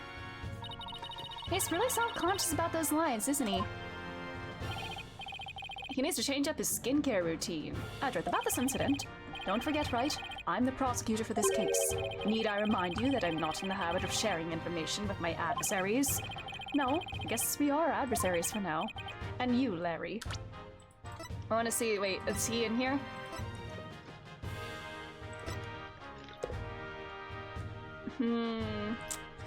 He looks so much like Gregory with this, in this portrait, with the brow and the lines and the glasses. He looks so much like his dad. I feel sick. Me? I'd like you to come with me. You have a lot to answer for after that little stunt you pulled with the suspect. But Edgy, we're all pals, aren't we? Personal appeals won't work on me, Larry. Now come along. Nick, help me out here! No, please, just Maya. Vroom. Just Phoenix and Maya again. I love this. Is it just me, or is Mr. Edgeworth as relentless as ever? Yeah, I guess some things never change. So much for mellowing out. Well, Nick, we better hop to it. Hop to it too. Hop to what? Investigating the crime scene, of course. What else? It's been a long time since you and I teamed up like this. This is gonna be fun. Fun, huh? Is it the Trey Bien case technically the last time they did this together? Because Maya was, like, being held prisoner for most of Bridge to Turnabout. Oh my god, and he's wearing the tiger outfit too, so it's a perfect throwback. It has been a long time, though, since we were last together like this. Alright, to the crime scene then. Yeah, and away we go. Badge. Your attorney's badge looks so nice and shiny on your lapel. It's so cool, like the mark of a true hero. If I can be a hero to my clients, that's good enough for me. In that case, I'll be the commander that controls the hero from behind the scenes. But are you saying you've been manipulating me all this time? Go, Robo, right to the crime scene.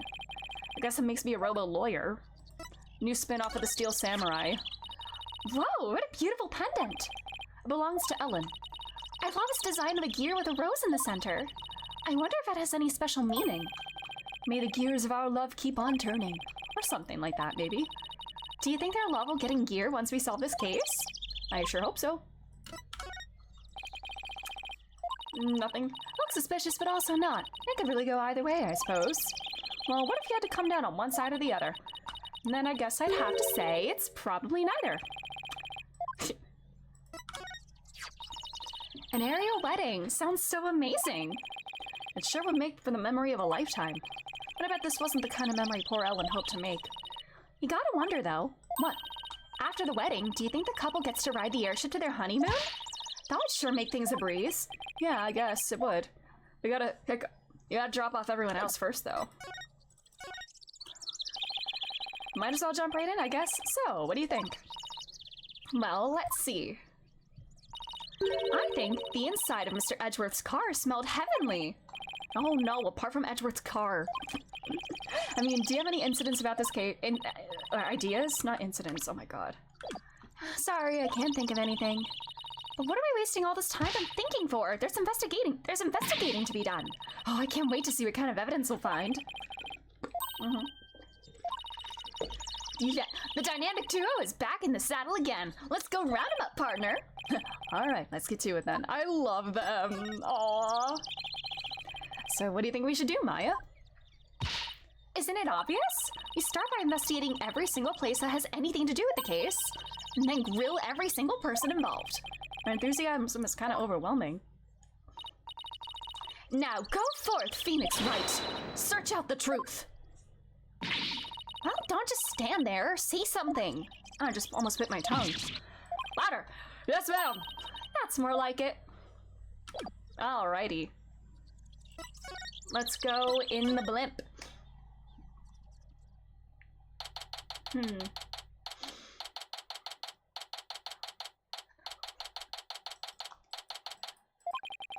So this is the reception hall.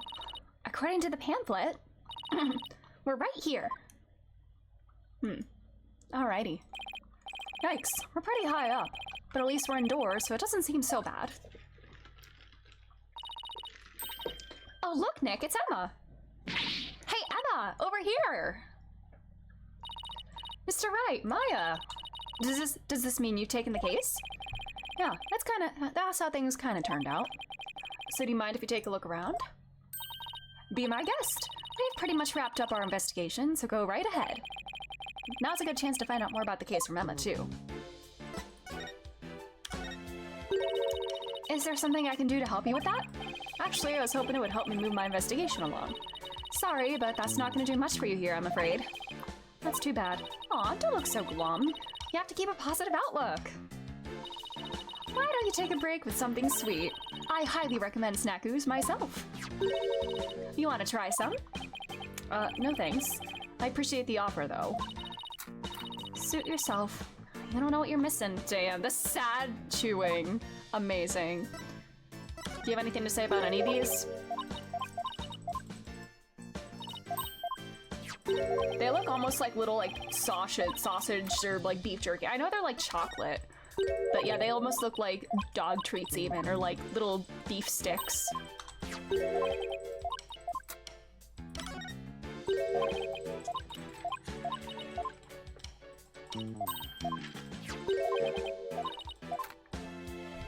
When will we ever get Snackoos in the evidence, as evidence? I think one day we should. Edgeworth wouldn't tell us anything about this case, so do you think you could give us a rundown? Well, seeing as he's going to be prosecuting, I'd expect him to be tight-lipped about it. The incident occurred yesterday on September 20th. It happened after the wedding reception, which lasted from 7 p.m. to 10 p.m. 7 to 10 p.m., huh? Got it. By the way, you didn't hear about any time traveling or anything, didn't you? Time traveling? What do you mean? Oh, nothing. Forget it. That's pretty much the response I expected. Yeah, time travel doesn't have any scientific basis, huh?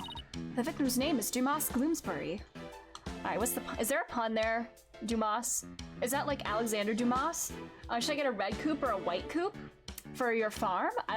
Red. Red! Like Apollo. He was a servant in the Sprocket family household. Ellen was a maid for that family as well, so that means the two of them are co-workers. Yes, they apparently knew each other. Mr. Gloomsbury was the lead servant, after all. He was very serious about his work, and he was also a very closed and private man. So the other servants called him Mr. Doom and Gloom behind his back. Damn, I love that she gets all like the gossip and everything too. He was the lead servant, he must have been higher ranked than Ellen. Justice! Yes, it's justice time! What makes the police think Ellen killed this man, a guy who was essentially her boss? We don't know the defendant's motive yet, but the circumstances surrounding the discovery of the body don't bode well for her. And what circumstances are these exactly? Well, some of her in-laws saw what looked like the immediate aftermath of the murder. The suspect was standing in front of the body with the murder weapon still in her hands. Why would a bride who's just about to start a happy new life kill someone? Do the police have an explanation for that? Yeah, about that. They believe the victim attacked the suspect and was killed when she fought back. But why did he attack her to begin with? Well, a mere servant girl was going to suddenly be the wife of the future president. Mr. Gloomsbury must have been more than just a little jealous of her.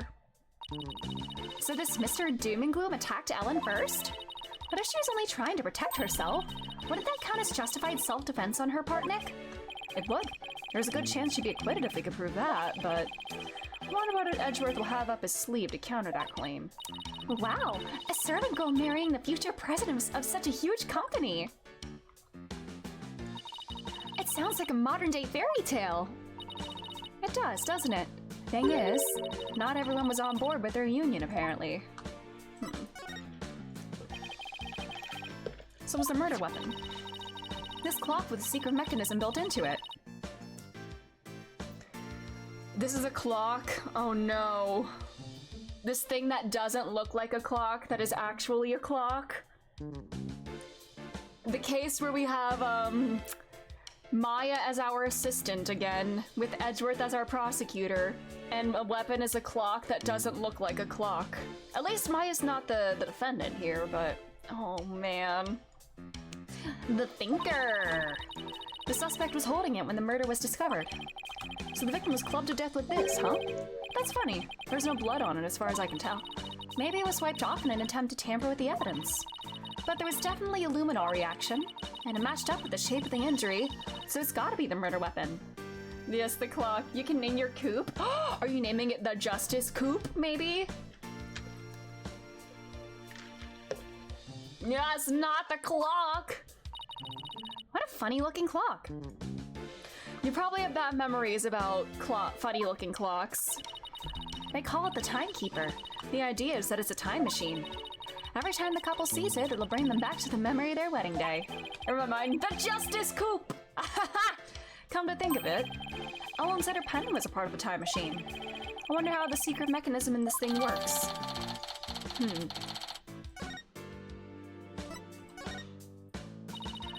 The suspect never had any family or relatives to depend on, so she was working as a live-in maid with the Sprocket family to support herself.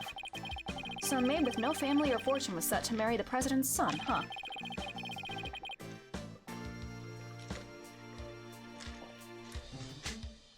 Alright. Coffee consumed. I guess it's not surprising that ruffled a feather or two. Yes, apparently the groom's parents and all of his other relatives were strongly opposed. But that didn't stop the young couple from deciding to go ahead with their wedding. Love flourishes in the face of adversity. Oh, is that how it works? Like being on opposing sides of the courtroom? Yup. If you ever have any questions about love, just ask me. I'm a qualified expert. Why do you say that? Are things going well with Franzi? I spent all of my spare time in Karine watching soap operas on TV. I'm not sure that's enough to make you a qualified anything, Maya. Oh, and by the way, I heard the suspect faced her fair share of harassment too. And from the sound of it, it got pretty ugly for her. So even though the incident could cause a huge scandal for the company, it might be a boon for those who opposed their marriage to begin with. After all, with Ellen's arrest and everything, the marriage is most definitely off. I'm confused though, like doesn't the reception happen after a wedding? And if this is during the reception, wouldn't the wedding have happened? Or are they just doing things differently just for the hell of it? I'm confused.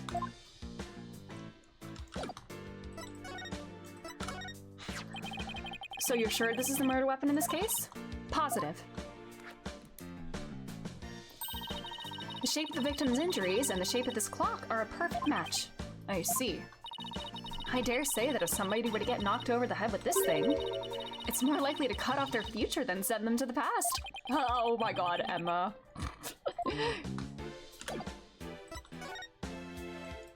Alrighty. The sky is blue and so am I.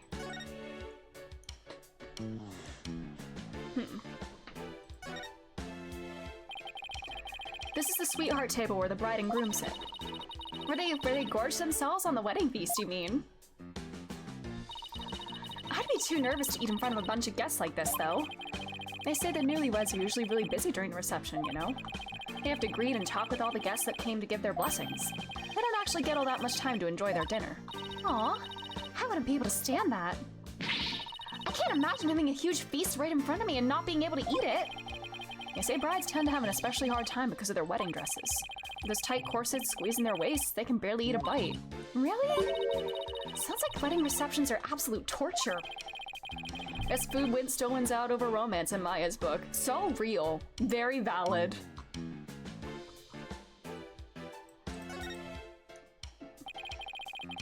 So that's the Vista deck out there. I bet the view is amazing. But I guess it must also kind of freak you out, huh, Nick? Yeah, kinda. Mostly because there's no surviving a fall from way up here.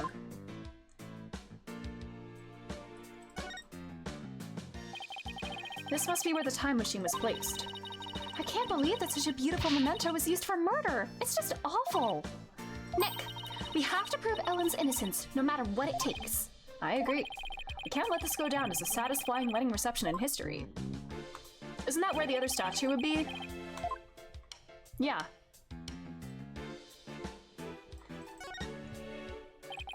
It's a hot air balloon, a symbol of humanity's ambition to take to the skies. It's kind of a romantic notion, don't you think? Yeah, but I just noticed that it doesn't seem to be tied up to the ceiling all that well. I'm sure it's fine. Please don't let it roll on my head.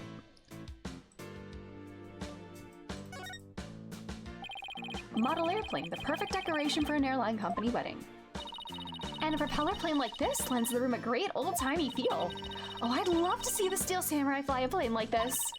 Can you picture it? A Steel Samurai zipping through the clouds over Neo Old Tokyo?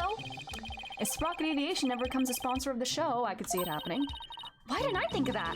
I think I'll go suggest the idea to them later. Please at least wait until after the trial's over.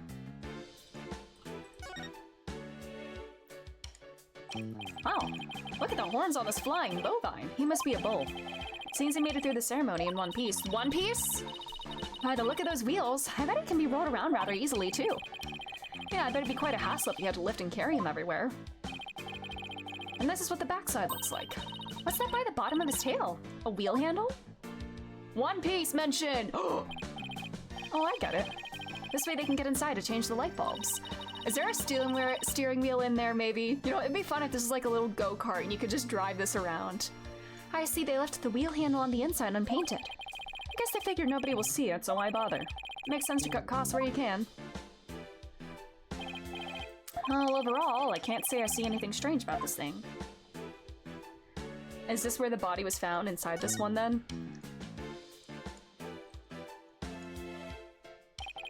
This must be the lantern the body was found in. Ellen managed to move it quite a ways. It has, yeah, horns. Looks like a cow that's pretty badly broken. That's not a cow, Nick. That's Pegasus, the flying horse. No way. It's definitely a cow. It's got horns and everything. What is the thing? Oh, you have the victim here?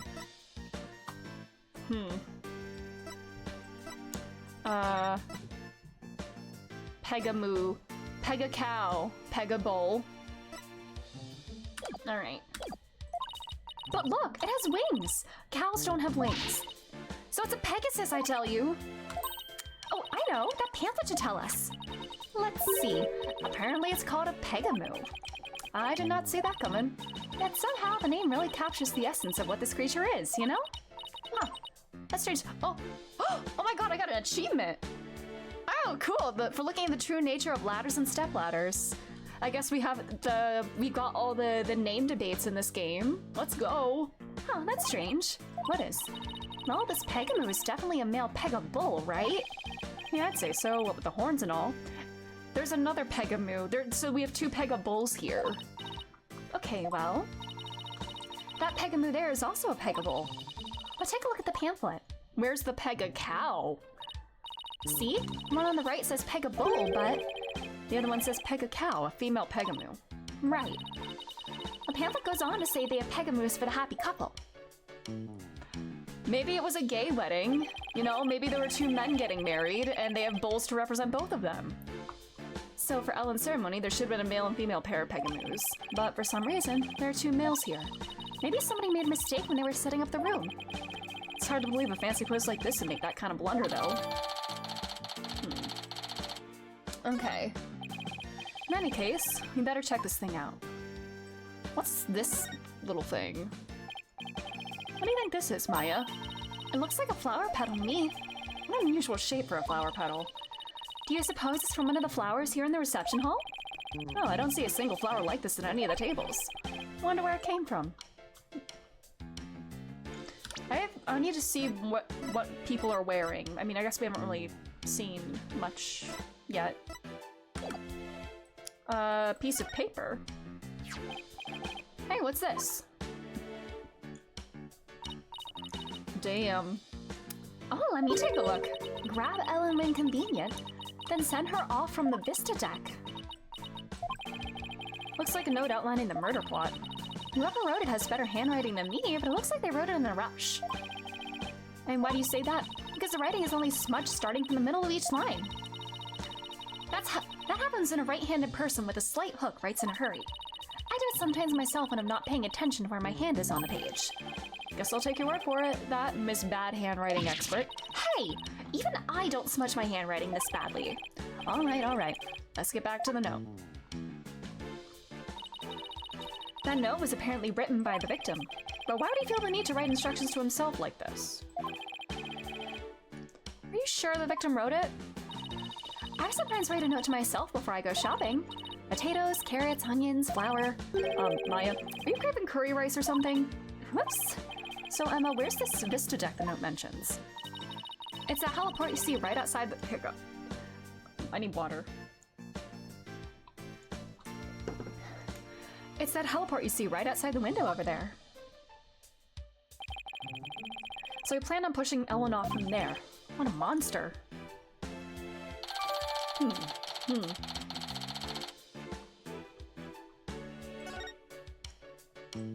Okay. Did this come from the lantern? Maybe somebody else was... Maybe he was gonna get that to somebody else but never gave it to them? Or the true culprit, like, planted that on his body? I don't know. Or he gave the note to somebody else and then... Maybe the person he intended to give this to is the true culprit and then they planted that note back there? I don't know. It's covered in blood. Maybe it got in there when the killer was putting the body in the lantern. Can you imagine going to open a door and finding the knob covered with blood? I mean, it's not painted, so it would be the inner one, right? Maybe he was trying to get out, and he was, like, bleeding out as he was trying to open it. That'd be bloody awful, to say the least. Alright, is the body all that's left, or the outline? Alright. So this is where the body was found. The first person to find it was Ellen.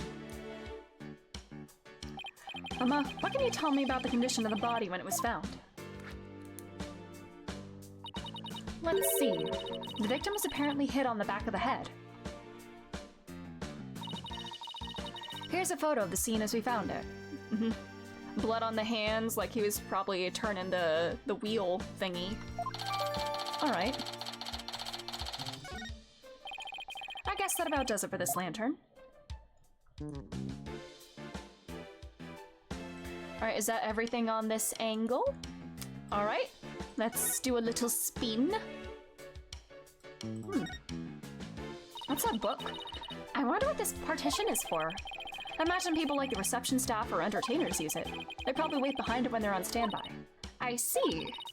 With a partition this size, I bet they could even fit an elephant back there. Not that anyone sane would. Door. Get a load of that huge set of doors. I bet all sorts of things come and go through there. Like an elephant. Another elephant? I'm pretty sure it's just the bride and groom. This is a banquet hall, not a circus. Please have more elephant comments, please. There needs to be an elephant somewhere, please. Are elephants, like, somewhat, like, related to cows? Or, like, aren't... I don't know what the word... I swear I remember, like, they're, like... not too, like, genetically different or something. I don't know. I feel like they're kind of, like, classified as, like, a similar type of animal. I don't know how to explain it. Oh, yeah, the babies are called calves. That's what I'm thinking of. Baby elephants and baby cows are both called calves. That's literally what I was thinking of. Well, there's got to be a reason for that, right? There's got to be some similarities in them. It's a fog machine. I wonder if they use it during the reception. Ooh. Hey, Nick, go stand over there for a sec. Why?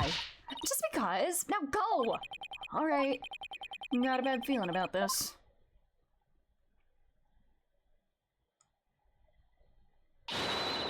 Fogmaster 9000, on! Maya, no!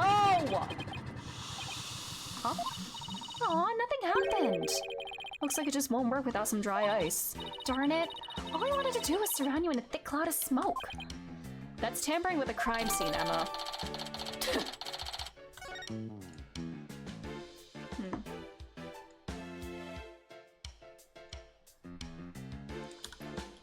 Alright,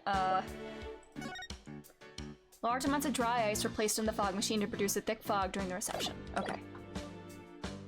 What is this book?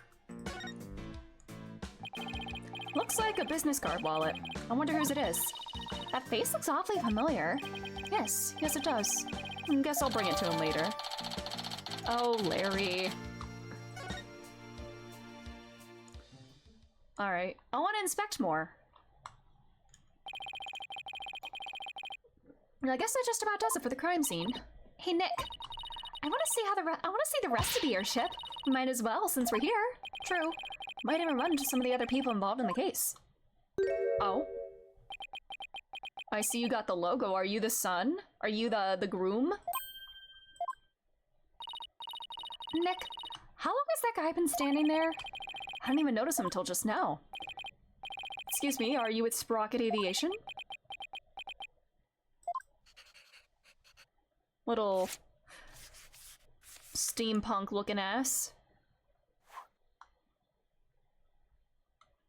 With a limp wrist. Huh? Nick, he wrote something on that paper airplane. Guess we're supposed to read it then. Let's see here. Get out, intruders. Well, that was a rather cold welcome. Mr. Wright, Maya, meet the lone son of the president of Sprocket Aviation, Soren Sprocket. Or, to put it another way, the future president of Sprocket Aviation. So he's Ellen's fiance. I can see what she saw in him, you know, he's got like a nerdy sort of charm. He likes his airplanes. I get it. Just from looking at him and this one first impression, I get it, Ellen. I get it. Oh, there he goes. He's kind of an eccentric. I hear he's the genius inventor behind many of Sprocket Aviation's business successes. An inventor, huh? Yeah. He even designed this airship. It's pretty impressive. Nick, this is no time to be standing around gawking. We have to go after him. We need to ask him some questions about Ellen. Oh, right. Looked like he was heading outside. Alright. Let's keep, I just want to get all the dialogue I can out of this from poking around. I got everything from this angle, right? Just want to be sure. Alright. More screens. One big partition screen, industrial size even. I bet it caused an industrial-sized mess if it fell over. And that's why you're not allowed to touch it, Maya. What? Then who's gonna test how stable it is? Just leave it alone, please. Alright, is that all? Alrighty. Oh, there's another fog machine. It's a fog machine for the reception. Pretty cool, huh? Don't you dare touch it. Spoil sport. That's because I know how you operate. Alright, everything then? Alrighty. Okay, I guess we will move on. Can I run another ad? Because I do need to take another bathroom break. Okay, I can run an ad. So we will... Hold on, where do I want to go from here? We'll go to the mooring dock. Alrighty, I'll be back in just a moment. I'm gonna run a quick ad while I take another little bathroom break. And we'll be back soon.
Hi, I'm back. And I just realized that this song was like saying back in time, which is oddly fitting for this case. So, let's continue. We're back out here. Hello, soarin' flyin'. And there he is. Excuse me, can we talk to you? Excuse me, do you mind if I ask what you're doing?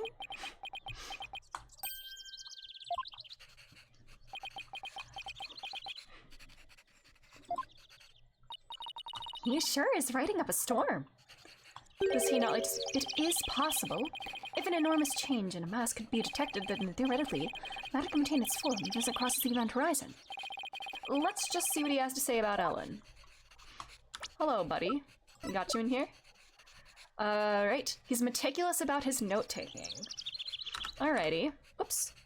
I just almost clicked outside the game window. Badge!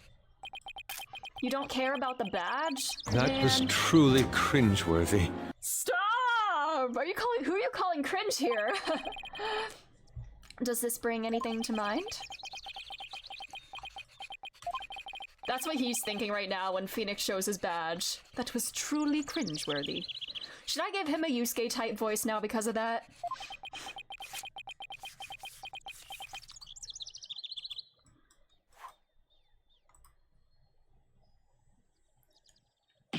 Ah! This guy really doesn't want to talk, does he? Man, what if I show you this? What are you showing me that for? Mr. Sprocket! I can't read him at all. Not even with an item as loaded with sentiments as this. He's locked in. Okay, same dialogue, which is a different thing. Interesting. Alright. Well, no new examine dialogue, is there? I just don't know if there's any new dialogue with Miss Maya. It's not every day I get to see an airship up close like this. Hiccup. So I'm pretty psyched for this. Me too. If it wasn't for the fact that it's a scene of a murder. Oh, right. I almost forgot about that part. Damn. Wow, that sign really got smashed up. There were some really high winds yesterday. And they say that that bench was blown right into the sign. Wow, I wish I could have seen that. If you'd been there, you'd have gotten blown away by the wind too, you know? That sounds kind of fun, actually. Oh, Maya. Don't tell me you never tried to use an umbrella to fly away when you were a kid. Honestly, I did. I think I'll take staying alive over fun, thank you very much. Alright.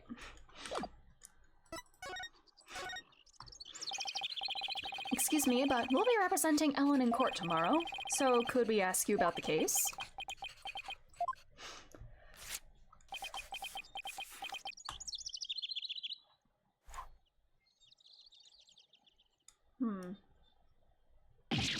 Ow!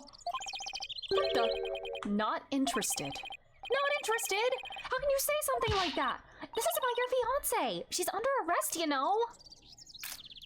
He does not give a fuck. The diameter of the airship is approximately 80 feet. The amount of energy necessary to move matter comprised of that amount of mass is off in his own little world. I can't believe he said he was not interested in talking about his own bride's arrest. I'll just have to talk on his level then with something he might be interested in. Alright, now do I have to show... Will this work now? Now it will. Could you take a look at this? Is that Ellen's? Yeah, a little blip in the timeline. I had to talk to you first. Time traveling. Ellen told us she traveled through time during the incident. She said it happened after she made a wish on this pendant. You mean to say you two are Ellen's lawyers? Yes. I just told you that a minute ago. Sorry, I was lost in thought. He wasn't even listening? Oh boy. It's not at all what I expected, based on Ellen's gushing testimonial anyway. I'd like to ask you about Ellen's case, if you don't mind. I don't know a thing about it, so why don't you go ask the police? In other words, not interested. This guy's the worst! Now I feel sorry for poor Ellen. In that case, can't I ask you about how Ellen traveled through time? Psyche locks? Go on. Okay. Guess that got your attention. So, is time travel really even possible? Rio, hello! How are you doing? Thank you for being here. How's it going?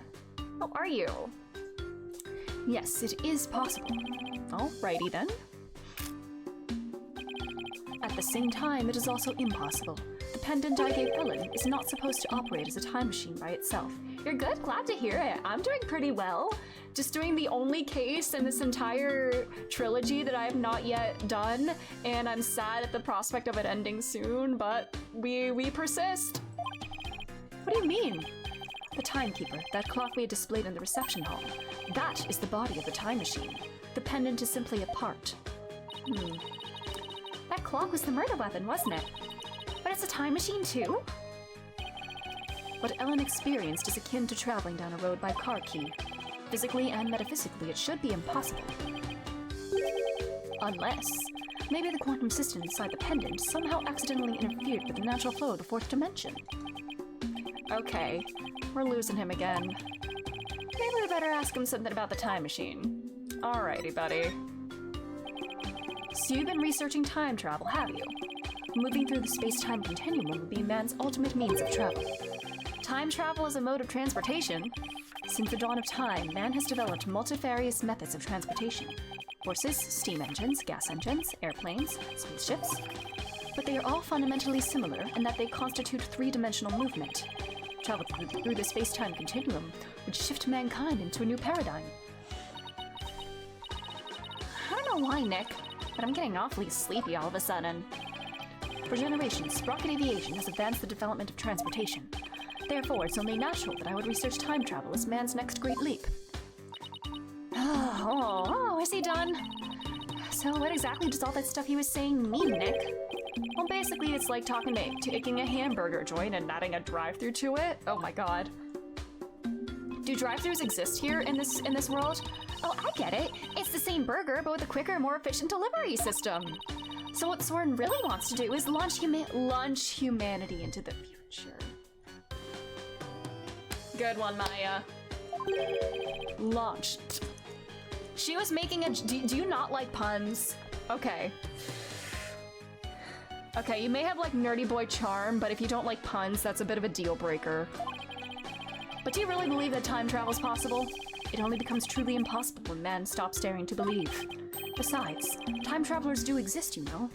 What if you're one of them, but you wouldn't understand? Did you hear that, Nick? Time travelers really do exist. All I know is Soren isn't the easiest guy to wrap your head around. Oh, I don't know. I kind of like the way he talks. It's full of hope for the future.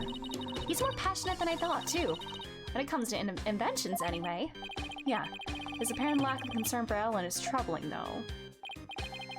So, I hear that the rest of the Sprocket family was opposed to your marriage. What are your thoughts on that? Master Soren. Okay. You got Pokemon trainer, Pokemon almost gym leader type hair? Alright. I'm getting a lot of like Enoch Drebber kind of vibes. I know this whole case is very like steampunky kind of feeling. Which again makes me think Great Ace Attorney, particularly a certain case in 2. Yeah. It is time for the meeting on next term's project. Just give one of them a funky theme song. What is this? Daydreaming about your inventions again? Tut, you are the future president. You must consider the business side, too.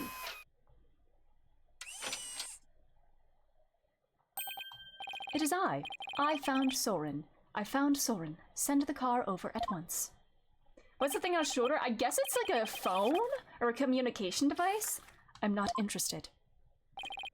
Oh, Master Soren, you do give me quite the headache at times. In any case, your attendant is waiting. Please go to him now.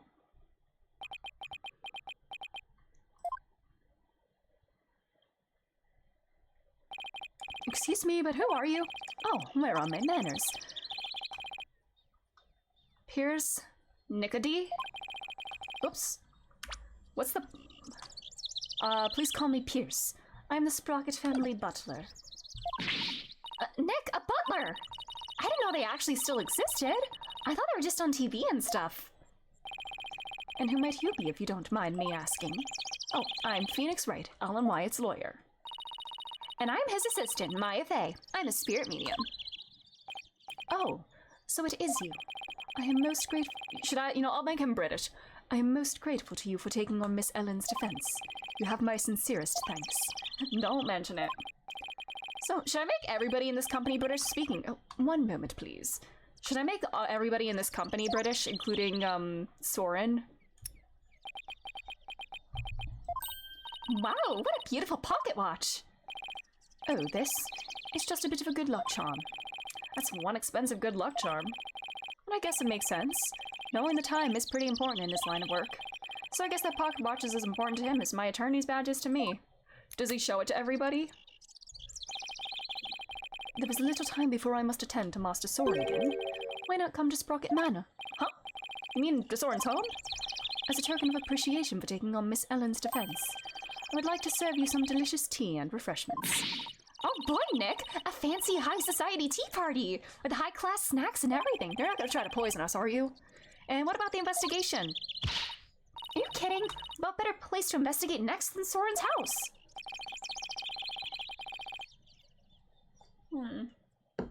I don't know. Do you really think his house is gonna give us any new leads?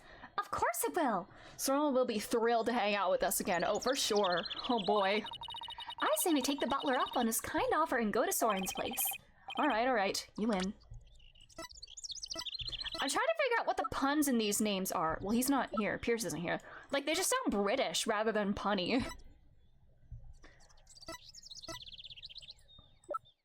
I mean, I'm sure Soren is like soaring as in like flying, you know? Very good. To Sprocket Manor, then. Alright. Oh my. We really did go back in time. This is the Great Ace Attorney. Wow, this place does not disappoint. Oh, I'm so excited. Whoa, slow down, Maya. The mansion isn't going anywhere. Now then, we won't have to worry about anyone untoward eavesdropping here. I take it you wanted to ask me some questions, huh? That's why you invited us here? I'm sorry to have tricked you like this, but this is a murder after all. I couldn't talk openly about it in public and risk sullying the Sprocket family's reputation. Aw, I was really looking forward to all those fancy snacks too, come on. There, Maya. Don't cry. This Pierce guy is one shrewd man. Hey, Nick! Look at that cute vintage radio! Radio? Oh, that thing over there under the stuffed bull's head. Bull! Just like the things in the hall. I'm gonna take a closer look. Oh, Maya. Maya, I thought I told you to settle down. I'm sorry. Not to worry.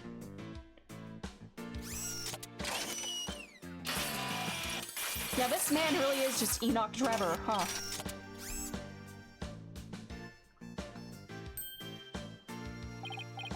Huh, that little mech fixed it right up. I'm not only the butler, but I'm also Sprocket Aviation's repair department director. One might say that patching things up is my specialty. That was incredible! What is that little doohickey on your shoulder anyway? Does it have a name? It's my Fixer Upper Shoulder Mech. Master Soren made it for me. It has too many features and functions to effectively enumerate at the moment, though. That's so cool! I wish I had one of those! Fixing things is a simple matter, but fixing people is a different matter. Even a skilled physician can't bring back the dead. But Maya can! Oh, but forgive me. I seem to have gotten sidetracked. Must be in shock over Mr. Gloomsbury's death. Still, I do need to ask him some questions about the case. I should take a look around and see what I can find out while I'm here, too. Right, do we have him in here now? Alright. Badge! And what is this? Just wondering if there's anything you can tell me about it. I'm afraid not. I see. He does not care about the badge. Time is money, as they say, so perhaps you should learn to spend it more wisely. Good advice, but his chilly attitude is giving me some serious goosebumps. Alright, well, let's talk and then we'll examine the place. About the incident Miss Ellen was arrested for, do you think she did it? Well, I can't prove it yet, but no, I don't think she could have done it. I guess you could call it a gut feeling.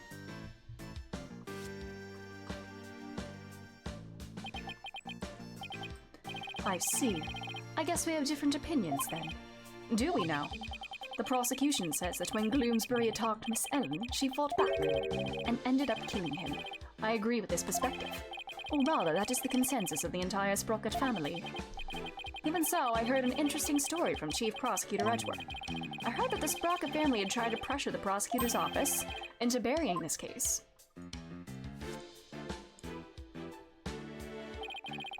I fear you are mistaken. All we sought was merely a legal consultation. Besides, none of it matters now as she is no longer a part of this family. Fortunately for us, they had yet to get their marriage license before holding the banquet. So basically, once they realized they couldn't sway the prosecution, they cut her loose. Damn. I realize how callous I must sound. But my duty is to protect the Sprocket family, and more specifically, Sprocket Aviation's future, and Master Soren, whose genius is essential to the company. I will do anything to achieve that goal. That is my job as the Sprocket family butler. You know, I think Pierce and Mr. Edgeworth would get along really well, don't you think? Yeah, I could easily picture Edgeworth with the butler. Aww. Oh, and by the way, I suppose I should tell you about this as well. It's about when the members of the extended family and I discovered the crime.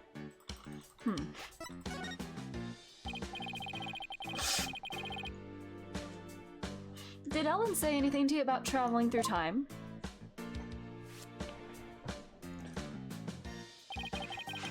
She must have been delirious. There is no need to take such a claim seriously. Soren himself said that time travel was possible, though. Master Soren said that. It sounds like he's still stuck in the past. He's psychologically stuck, I take it. Damn. Huh? Excuse me.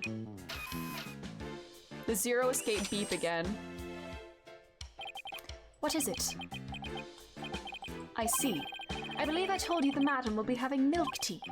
Still, have lemon slices at the ready, just in case. You must not disappoint her, understand? You sure are busy. All in a day's work? Still, we really do need Master Soren to start focusing on the business side of things soon. Could you tell us about that thing you mentioned about Soren's past? There is something in Master Soren's past that he wishes he could change. Please forgive me, this isn't something I should be sharing with strangers. Are we gonna unlock something, maybe? We're gonna have to unlock something at some point with the Magatama. It was sometime after the reception. Some of the Master's relatives and I went to clean up the reception hall, and that is when we saw it. A woman standing in front of the victim with a bloody murder weapon in her hand. It was none other than Miss Ellen. But Pierce, it wasn't what it looked like. That's right, she just happened to find the body. I do not know what Miss Ellen has told you, but what we witnessed was unmistakably the moment immediately after the deed had been committed. And that is what I told the police who came in response to my call. I see. Alright. Let's snoop now.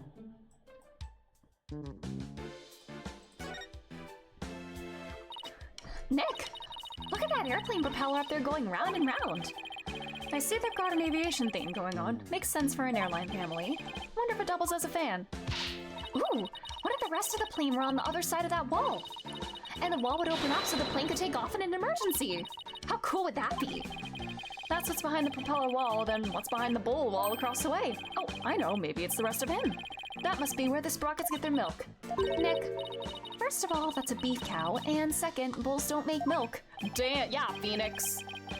That's what I get for trying to play along. Yeah, come on, Phoenix. Learn about cows and bulls. Hey, Nick, now here's a real lady. Ooh. Okay. The star, that's not like Trucy's earrings. She has diamond earrings. And she's got one of those things too. She looks smart as a whip, doesn't she? She looks like a flight attendant. I wonder who she is. We didn't see her on the airship. That is Selena Sprocket, Soren's eldest sister. Beautiful and capable, she was a great lady. Was. Think I see the resemblance. Alright.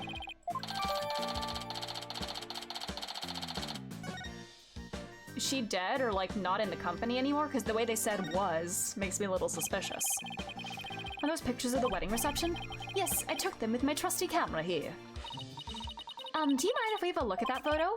Be my guest. Take as long of a look as you'd like. Aw, the fog, Pierce, being all sus. Why do you look so pouty? Well, what do you think of this gorgeous dreamscape? Thick fog billows across the room, making it look as if the couple were walking on clouds. Wow, look at how beautiful Ellen is here. She looks a little nervous, though. She does, doesn't she? Hey, look, there's Pierce. Really? Where? Right there, behind the sweetheart table. Right. I bet he was there attending to the happy couple the whole dinner. So what do you think, Nick? Does anything in the photo stick out at you?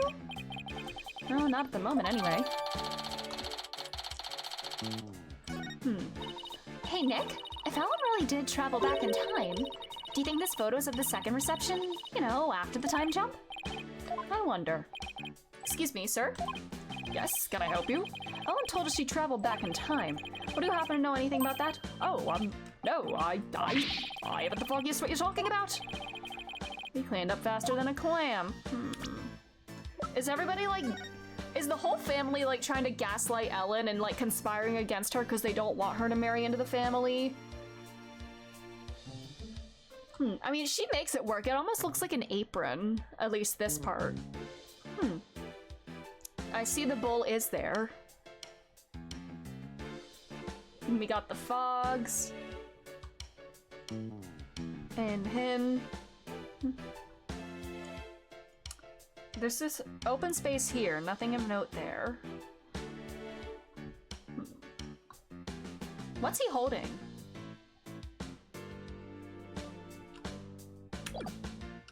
I'm sure the significance of this will become known eventually. Excuse me, but there's a card here on the floor. Wow, look at that, it's a Flying Chapel key card. Flying Chapel? What areas on the Flying Chapel require a key card, if I may ask? Mostly areas we want to keep the public out of, such as the staff room and the hold, which is chock full of machinery. So you can't enter those areas without a key card. That's right. This one here belongs to Ellen. What's her key card doing here? Did Ellen come back here after the incident occurred? I don't believe so, and she was arrested by the police straight away this morning. Although there was a strange man with a gaudy jacket in here earlier. Was that man wearing a beret by any chance? Yes, he was, as a matter of fact. He was also wearing sunglasses and a fake moustache. When something smells. I knew it. The only question is, what was he doing here?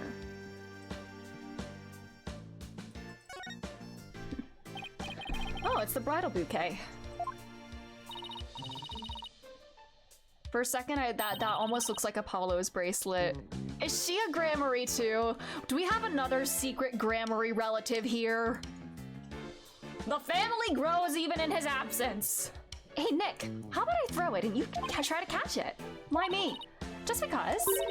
What if that's the Lassa hiding out here? The Lassa is hiding! I bet you look hilarious flailing around trying to grab it. Oh my god, yeah, catch the bouquet, please. Because you gotta marry Edgy. But doesn't tradition dictate it's the ladies that go after the bouquet? Who cares? Just catch it. Here, because you gotta marry Edgeworth. Ow! Hey, you threw that right in my face. Oh, you don't want to catch that bouquet, trust me. Oh, why not? They say it's bad luck to catch the bouquet of a marriage that doesn't last. But I already caught it. Oops, too late now, huh, Nick? Damn. He has bad luck in his love life. The Capcom curse, because they just won't confirm it. A bull. Come to think of it, there's a bull logo on the side of the Flying Chapel, too. The president of the company must have a thing for cattle. The bull is the symbol of Sprocket Aviation. To be as strong and steady as a bull. That's the company's creed, you know. Probably for all the back-breaking labor they put their employees through. By the way, that bull logo on the Flying Chapel, the one with the rainbow wings, his name is Rainy the Rainbow. Get it? I get it. He's a rainbow-colored bull, so he's Rainbow, right? What a memorable name, huh, Nick? Yeah, for the lameness of the pun. Jesus, Phoenix. You're a dad. Come on, you have to like stupid puns like that.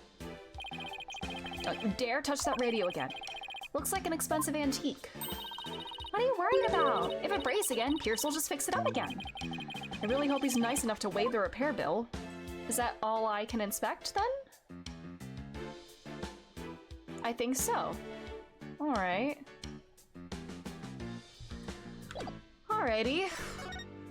Tell me about Selena. Pierce? The woman in this photo is Soren's older sister, Selena, right? I don't think we've met her yet.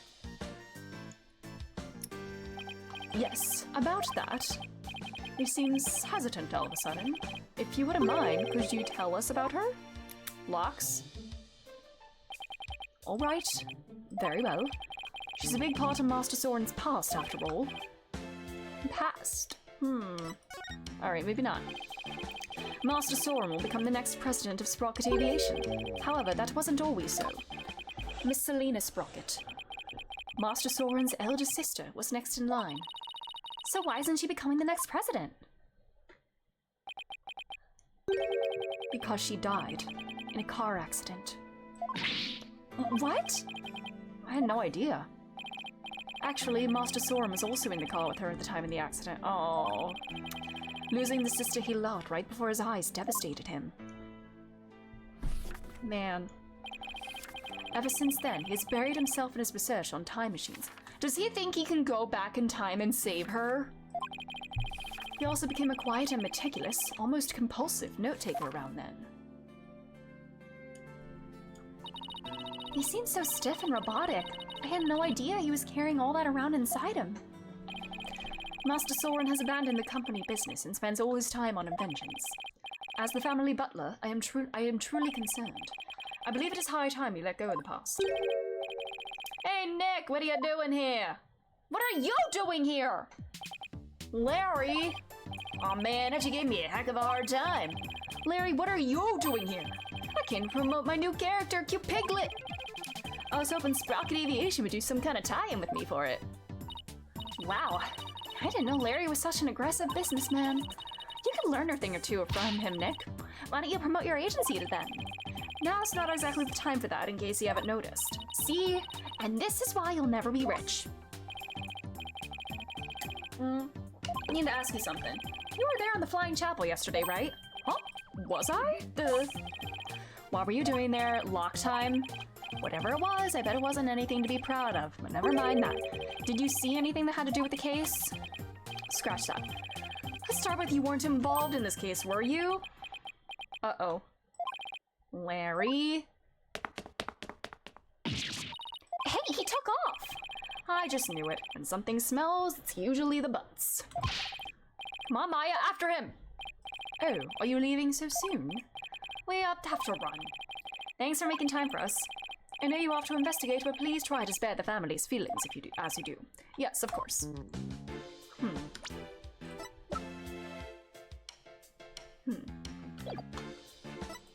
Alright, Larold Butox.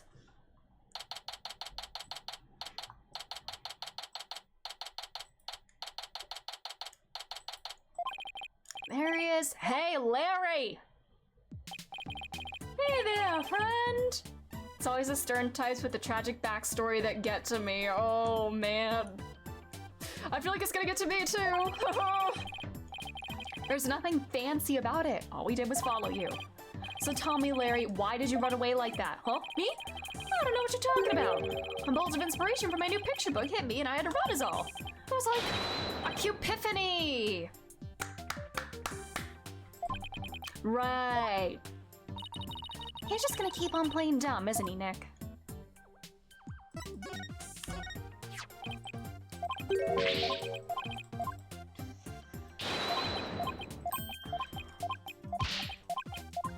If I show you a picture of a woman... Oh my god. Why did I do this? Who is she? Who is this lovely vision? Larry? This is Soren's older sister. She died in a car accident. No! How could such a beautiful flame have been snuffed out like that? If she were alive today, I bet it could have made her happy. That's funny. I thought you were in love with Ellen. Don't get me wrong, Nick. I just want to make all the pretty ladies in this world happy, that's all. I think you're the one getting it wrong. Oh, we have this for you, too. I found this in the reception hall. Say, that's a pretty stylish wallet, ain't it? Have you ever seen it before? Nope. I'll take that as a yes, which means he must be trying to hide something from me. I don't know anything about that wallet. I'll just have to take him to task later. Alright. I know you were on that airship, so what did you see? I didn't see anything. I didn't see anything because I was never on that stupid airship. Alright, Larold. Psyche locks. You say something? The spiritual power of this Magatama allows me to see. These mystical locks that appear when someone's trying to hide something. Psyche locks, not psycho locks. Present the Magatama. Take that!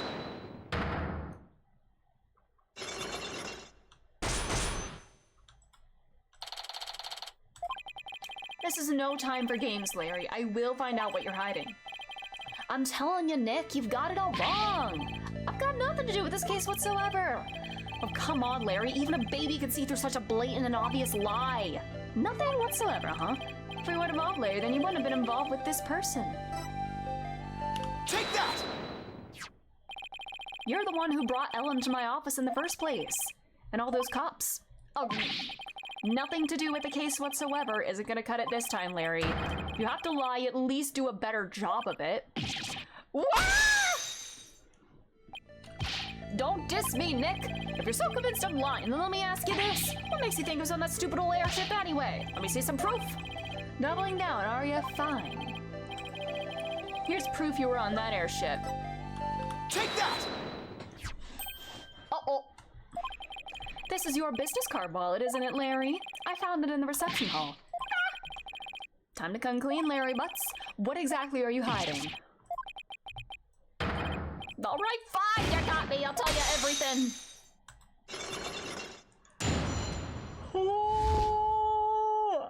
Man, I feel a caffeine crash already coming. I literally finished my coffee like not too long ago and I already feel like I'm crashing. Larry, what were you doing on that airship anyway? Well, I went there to deliver the welcome to our wedding sign they ordered from me. Huh. I didn't know you took on real jobs like that too.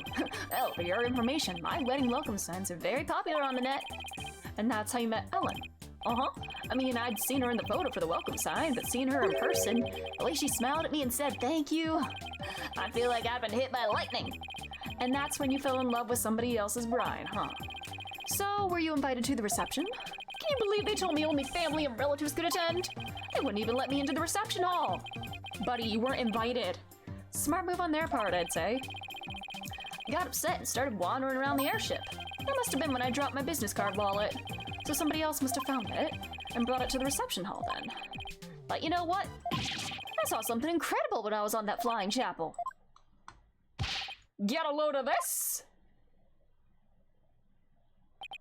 This is the shape of the crack in the, that's the bird. It's the shape of the crack in the map. Because I was thinking, that's a very interesting shape for the map to like be cracked in, and it literally almost looked like a bird, so... What do you mean, what is this? Isn't it obvious? It's a drawing! I sketched a picture of one of the cabins on the airship. So what's so incredible about a cabin? Look what's outside the window! It's one of those flying dinosaurs, a real live pterodactyl, Larry. Are you high? The pterodactyl is really high up! I looked out the cabin window and there it was, just flying out there! It's literally this, buddy. It's literally part of the map. That airship traveled through time, I tell you! What? I mean, it was windy and the map, pieces of the map were flying around. I told Pierce about it. He told me never to mention it to anybody ever again. But I try to keep you from spouting what is clearly nonsense. Maybe Sprocket Aviation is secretly developing a time machine. Nick, this case is totally amazing! Larry, you didn't tell Mr. Edgeworth about this, did you? Of course not. Edgy would just roll his eyes and then goes off my rocker. I didn't even tell him I was wandering around on the airship. I told him I met Ellie at the mooring dock and we ran away together. Yeah, I can see Edgeworth's eyes rolling right out of his head had he heard about this.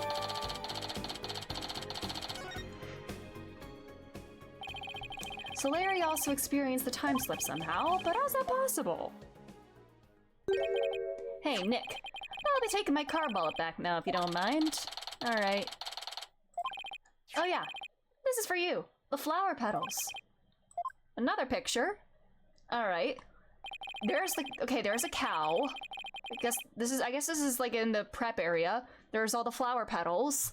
The cow that supposedly never made it out, I guess. It's a picture of the hold. I took it when I was wandering around the airship. And what's she writing? See, there's Ellie right there in the middle. She doesn't have her headpiece on either. Does she have the headpiece in here? She does. Okay. The hold? Yeah, see? It's right here on the diagram. Okay. So now I know where the hold is, but what was Ellen doing there? Oh, they were using it as a prepping area for the reception. I see. And Rob, when did you take this? Before the reception. I took it while Ellie was getting everything ready. So this was taken before the incident occurred. I don't know if it'll be of any help, but thanks for this anyway. What are the extra details there? Oh, I could just zoom in on it, I see. I heard the door to the hold is controlled by a security system. So how'd you get in there? That's a trade secret, can't tell ya. And the hits just keep on coming. Oh, brother. Oh, I guess it's basically a wrap on the investigation. Not quite, Nick. I want to meet Ellen, too. Oh, that's right. You haven't met her yet, have you? Okay. Let's order to the detention center, then, so you can say hi. Bye.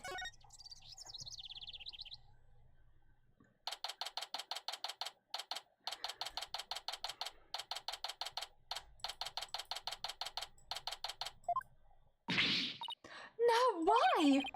Please understand that this is in Master Soren's best interest. Sounds like Ellen's busy talking with someone. The next president cannot be married to a criminal. It would disgrace Sprocket Aviation. Miss Ellen, I need you to forget about this marriage. Pardon us? If it isn't Mr. Wright. So their marriage is definitely off? There was no other choice. You cannot have a criminal in the family. For the sake of Master Soren and the Sprocket family, this is what is best. Oh, no! In that case, what if Nick here proved Ellen's innocence? Then you wouldn't have a criminal in the family, right? I suppose you're all right, but I'm afraid that will be impossible. That's not true, not for Nick. He may look like a nobody, but he can do some pretty amazing things. I don't take cases on lightly, so rest assured I will prove her innocence. Mr. Phoenix Wright, I understand your name is quite well known in the judicial world, for better or for worse.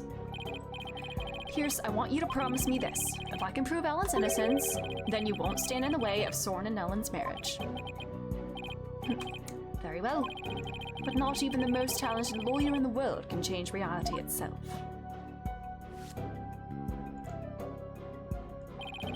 And the reality is, Miss Ellen is guilty beyond a shadow of a doubt. I believe that's where you're wrong, Pierce.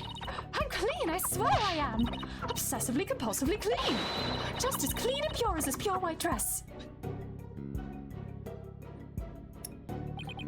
Fine. You have my word, but you will be the one to regret this promise.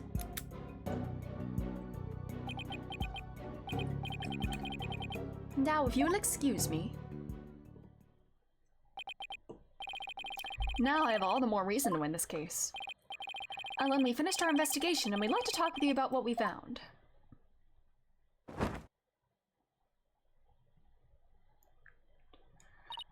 Okay, so what did you find out?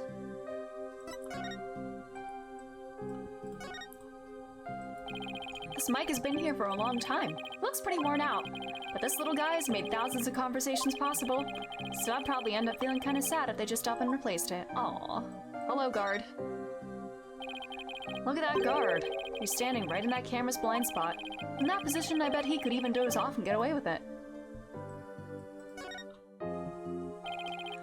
That camera, what's it pointed at anyway? If they're trying to film the defendant, shouldn't it be pointed more this way?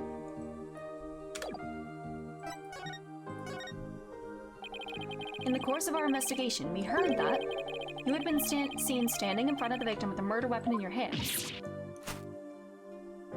Well.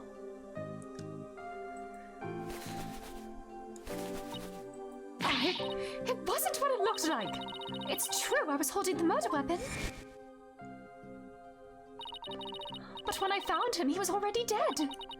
I panicked, and I was hoping I could go back in time again like I had done earlier. So I picked up the timekeeper from the pedestal and brought it over without thinking. You were so desperate you were ready to try anything, huh? Unfortunately, that sort of behavior makes you an easy target for the prosecution. No! And as for your little trip through time, none of your in-laws could confirm your story, I'm afraid. I see. The only exception is Larry. He said he saw something. Really? What did he see? Can't say I quite believe it myself, but Larry claims he saw something incredible. He claims he saw a pterodactyl flying outside the airship. What? Damn. Not only that, but apparently it appears Sneakity told Larry to keep— oh, click too fast.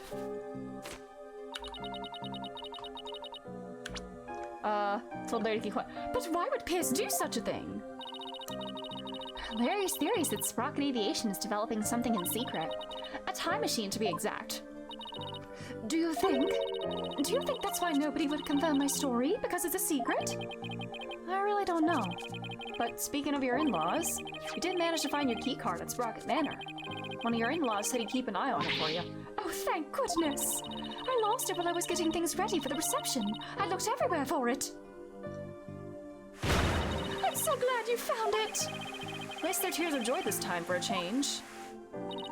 Well, Nick, looks like you'll have to prove the existence of time travel in court tomorrow. That's right! I swear that while Mr. Gloomsbury was being killed, I was busy traveling back through time. Great. With stodgy skeptic Edgeworth at the helm for the prosecution tomorrow, we're really gonna have our work cut out for us. Hey, I'm ready for edgy.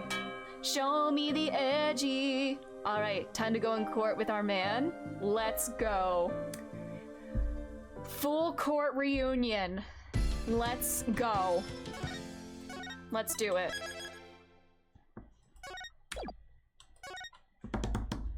All right. September 22nd. This is an early trial, 8:45 a.m. Don't they usually start at like 10? Or are we just here very early? Good morning, Mr. White. Good morning, Alan. I see you're still wearing your wedding gown. I am an anime character. We can only have one outfit in this game.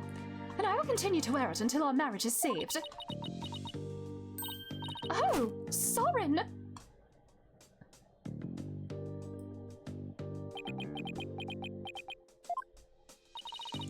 Do you think he came to see how she's holding up? Soren, my love, you came all the way to the courthouse just to see me? Oh, Soren, I don't know what to say. Blueprints. Huh? The engine blueprints. I can't find them. Do you know where they are? Oh, they're in your room. Third shelf from the bottom on the right-hand side. Because that's more important. I see. Maybe he's sick of people dying and that's why he's even more focused. Between him and Mr. Gloom and Doom. Or Doom and Gloom. He doesn't want anybody else to die and that's why he really wants to crack down on this and go back in time and save everybody. Don't tell me he came just to ask about some stupid blueprints. Is he really that cold of a person?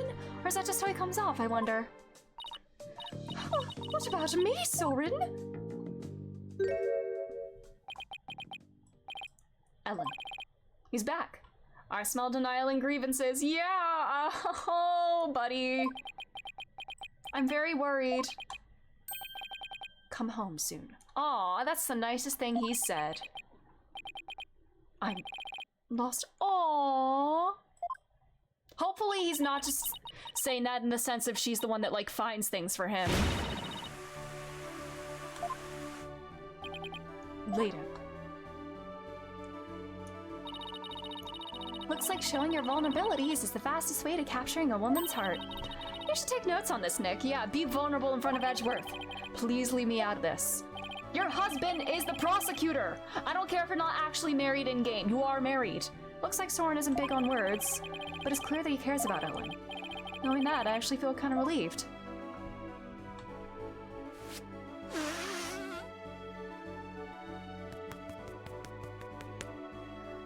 Alright.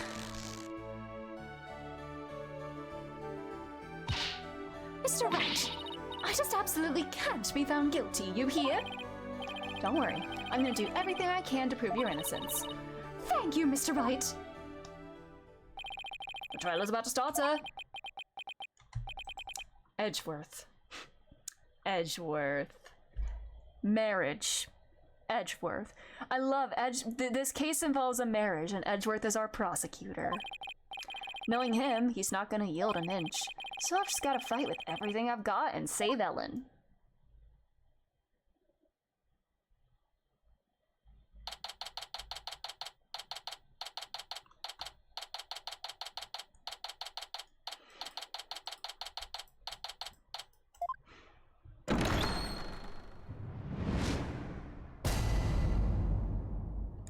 Sorry, I forgot I had Phoenix in this outfit. Oh yeah, he dressed real nice for court today. Court is now in session for the trial of Ellen Wyatt. Defense is ready, Your Honor. He has his tits out to distract Edgeworth. He's trying to knock him off his game. Oh, where are your glasses, buddy? We're both pretty much naked. You without your glasses, Phoenix with a slightly unbuttoned shirt. The prosecution has been ready for a while, Your Honor. Seeing so many familiar faces gathered together like this, I feel so much a grand reunion. It makes me want to go out for dinner and a drink and reminisce with all of you. Oh my god, can we do that? My god, yeah, after the case is over, all of us and the judge go out for drinks. Oh, That sounds like a great idea. I was dying for a real burger the whole time I was away. We can make it a welcome back party for Maya. Yes! How about it, Edgeworth? Yes, yes, yes, yes, yes. I have no intention of cultivating Edgeworth. We may be enemies in court today, but you know we're going along. Yeah, he literally just asked. Literally, the first thing one of the first things he says in court. Hey, let's go out to eat after this, Edgeworth. Let's all go out as old buddies. Now then, Your Honor, let us start this trial at once. Oh, still not one for light-hearted banter, are you, Mr. Edgeworth? Jokes and good humor beyond worthless in a court of law. Guess I'll just have to have the party without him then. No, we can't! He just doesn't want, he has to put up with this. He's in prosecutor mode. After the case is over, he'll come with us. However, What after the conclusion of this, yes, yes! I might consider joining you for your little welcome back party. Exactly, after the trial. See? He's in prosecutor mode right now. I certainly wouldn't mind an invite at the very— Ah! He does care! Oh. Screenshot? There we go. Aww. How sweet. He's still as emotionally constipated as ever. Oh, yep. That's our old little Edgy. He does care. Now then, Mr. Edgeworth, if you could please go over the details of this case for us. the victim was Dumas Bloomsbury, a servant in the Sprocket household. He was in attendance at the wedding reception that occurred from 7 p.m. to 10 p.m. Mr. Bloomsbury apparently felt some animosity toward Ellen Wyatt, and so, a bit after the reception ended at 10 p.m., he assaulted Miss Wyatt with the intent to kill her. The defendant fought back and ended up killing Mr. Bloomsbury. In other words, just justified self-defense, correct? If that's the case, then the defendant might not be criminally responsible. He's right. Worst case scenario, I could go for self-defense to avoid the criminal charge. Wonder how Edgeworth plans to counter that, though. Wait, oh my god! I just realized he's wearing the fake badge. Go back to, we need to, next time we get a shot of Phoenix, I just noticed he's wearing the fake badge. Wait, do I have Badgent in BTTV? Do I need to add that still? Badgent? I don't think I have that. I should add that.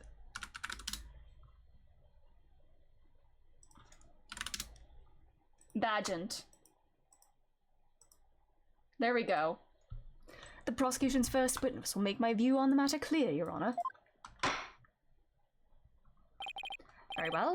Bailiff, please bring in the first witness. Oh yes, it is very based.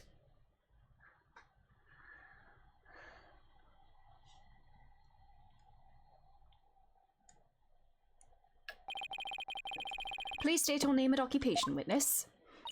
Emma Skye, forensic investigator. And I'd just like to say, sir, that being in the same courtroom as you is a great honor. She loves Edgy, and I love that for her. Did I add the emote? Yeah, I did add it. It should be in there now. We should have Badgent.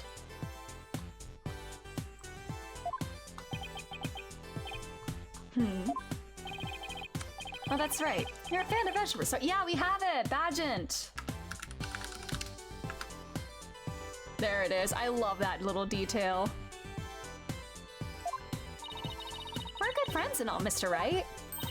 But just this once, I intend to faithfully and fully testify for the prosecution. I love her. She's so real. And I do mean that wholeheartedly. I expect no less from you. Yes, sir. I'm gonna do my very best. Looks like you lost the popularity contest to Mr. Edgeworth, Nick. Is that real? Is there...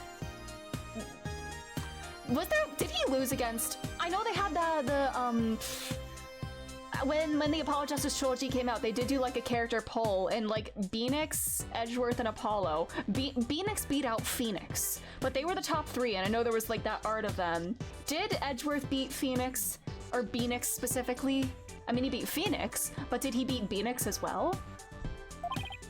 Yeah, I really could care less. Besides, although Phoenix is hot as fuck, literally, I agree. She'll see who's the better lawyer once I win this trial. Yeah, maybe then you'll actually really care less. Damn. Now, Detective Sky, if you please. All right. Run down to the case. The murder weapon was a clock called the Timekeeper. The victim was hit with it from behind, and he fell over right into the lantern. The defendant was spotted then, standing in front of the body holding the murder weapon. The victim was struck twice, by the way. Do we have an autopsy report? Well, you said... Oh, this is her seeing this third party. I thought she said that the body fell out of the lantern. But, I don't know. He was struck twice? That's right. There's no mistake about it. The first blow was to the back of the victim's head. It was hard enough to knock him unconscious. Yet, despite the fact that he'd been immobilized by the first blow, the defendant delivered a second fatal blow to the side of the victim's head. Which means, what exactly?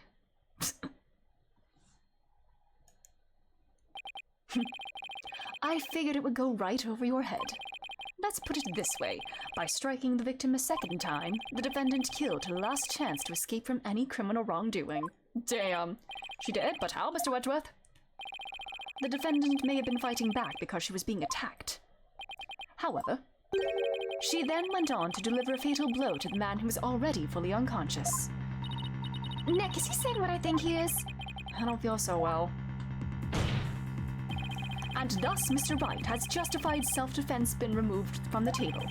The prosecution intends to prove that the defendant killed the victim with murderous intent. Allow me to belatedly submit the... Belated autopsy report, okay. Actually, objection, dumbass. That's why he was acting all smug. Well, more smug than usual. It's fine, right? It's not like we were gonna plead self-defense anyway, right? Right, but now the judge has a negative impression of Ellen. He may not get to prosecute much anymore, but he definitely hasn't lost his touch. Alright. Now let's take a look at it. 10 p.m. to 1 a.m. Cerebral hemorrhage from a strong blow to the head. 1 contusion was found on the back of the head and 1 on the side of the head. The blows were caused by the same weapon. I mean, if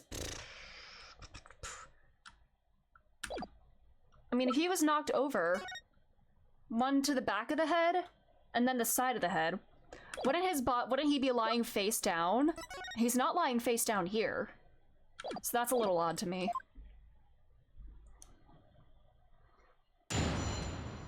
All right, we're back in it, baby. Hold it! Are you completely sure the murder weapon was the Timekeeper? Yes, completely. The shape of the injury on the victim's head matches up with that of the Timekeeper, and it's definitely heavy enough to kill someone with. Would the defendant have been able to pick up and swing something so heavy? I tried it myself, and I was able to lift it up just fine. Maybe you're just freakishly strong. Excuse me, Mr. Wright? I'll have you know that people on the force know me as the dainty forensic investigator. Sorry, but really, you're hardly a delicate flower. Mr. Wright, this is a court of law. Save your antics for after the trial if you know how. Yes, sir. Won't happen again, sir. Moving on. I'm still so upset I missed the daddy dialogue in 5. Hold it! Was hit from behind and fell over right into the lantern. I think that might be our odd point. The defendant was fighting back against the victim, right? If so, wouldn't she have hit him from the front and not from behind? The victim must have tried to run once Miss Wyatt started fighting back. That's probably when he got hit from behind. I love her little thinking animation, it's so cute. Thus, the blow to the back of his head. The defendant must have looked awfully scary when she was brandishing that clock. I kind of want to cosplay Emma. I think she might be the one that I think I could pull it off. I don't know about that. Regardless of how scary Ellen looked, the victim was definitely hit from behind. May I go on? Yes, of course. Please do.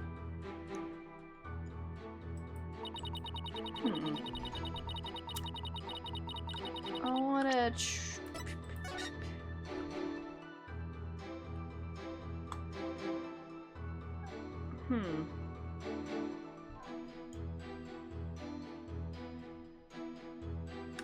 Or maybe that would be the odd point. Hold it! But that's only because she was so panicked when she found the body. And she tried to use the timekeeper to go back in time. Objection! Mr. Wright, do you have any idea how absurd you sound? But Miss Wyatt really believes she could travel through time with that clock. You really should have come up with a more credible story, you know. Yes, I agree. Me three, but it's all I've got to go on. Anyway, under the circumstances, the only conclusion we can draw is that the defendant killed the victim.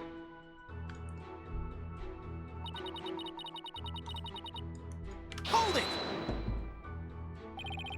Miss Wyatt must have had a chance to escape after she struck the victim the first time.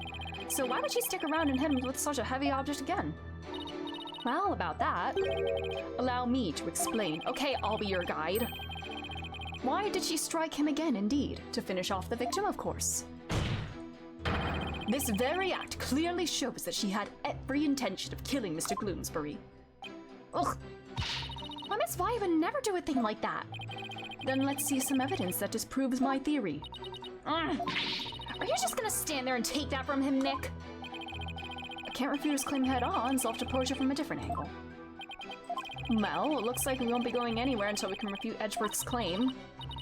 This is so exciting! We haven't taken on Mr. Edgeworth in ages! Yeah. Okay, Nick, now go get him! Go get your man! No need to rush me, Maya. Alright, I better start by comparing Emma's testimony with the evidence we have, and look for any glaring inconsistencies. The last time we had Phoenix and Maya versus Edgeworth, that was Turnabout Samurai, wasn't it? 1-3. Cause like, yeah, 1-3. Cause in 4 he was the defendant. In 1-5, Maya was away, and then. And throughout the second game, we had Franzi, but then for the fourth one, Maya was kidnapped, and so she wasn't there. So we haven't had Phoenix and Maya against Edgeworth since the first game, since 1-3. That's wild. Oh my.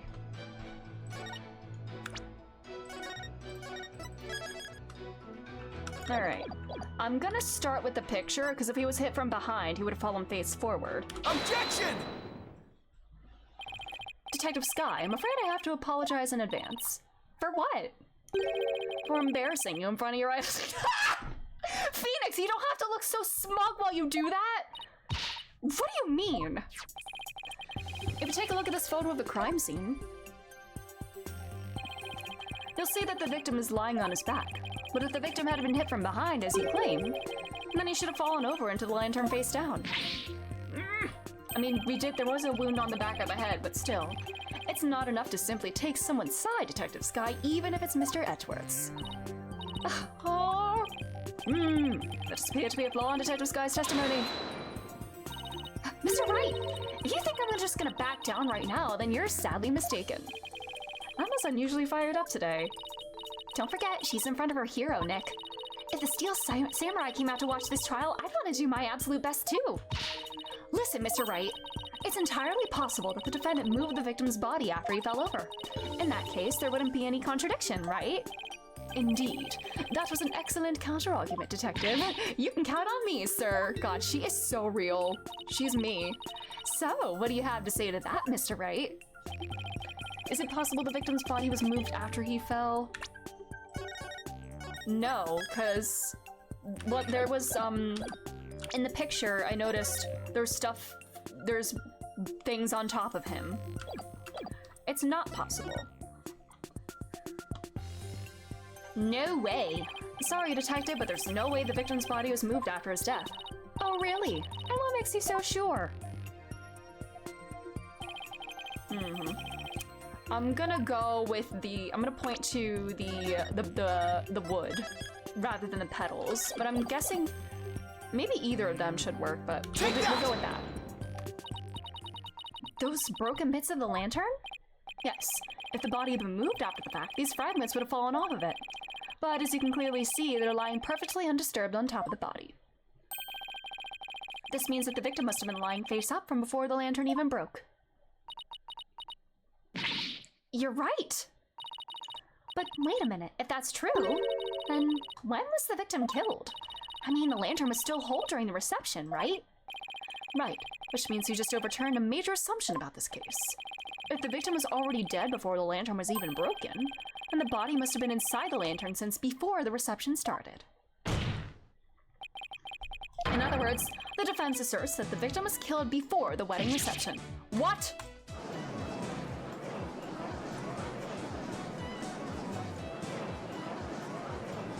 Standing man Edgeworth. In short, when Miss Wyatt was seen standing in front of the body after the reception, it wasn't the moment just after the murder was committed. It was at that moment she happened to discover the body, just as Miss Wyatt claims. Ah! Objection! Whether the act was committed before or after the reception is entirely inconsequential. After all, it was the defendant who prepared the reception hall for the event in question. Therefore, when the murder occurred changes nothing with regard to her guilt. She could have killed the victim before the reception, as you claim, and then tried to hide his body in the lantern after the event. Objection! Sorry, but that doesn't make any sense. I mean, where would the body have been hidden during the reception in your scenario? That's... Even you have to admit, Mr. Edgeworth, that this has opened up a new possibility. Do explain, Mr. White. Well, if Miss Wyatt didn't commit the crime in the reception hall, then that means someone somewhere put the victim's body into the lantern. I suppose that makes sense? A dead body couldn't have been put itself in there? Exactly, Your Honor. In other words...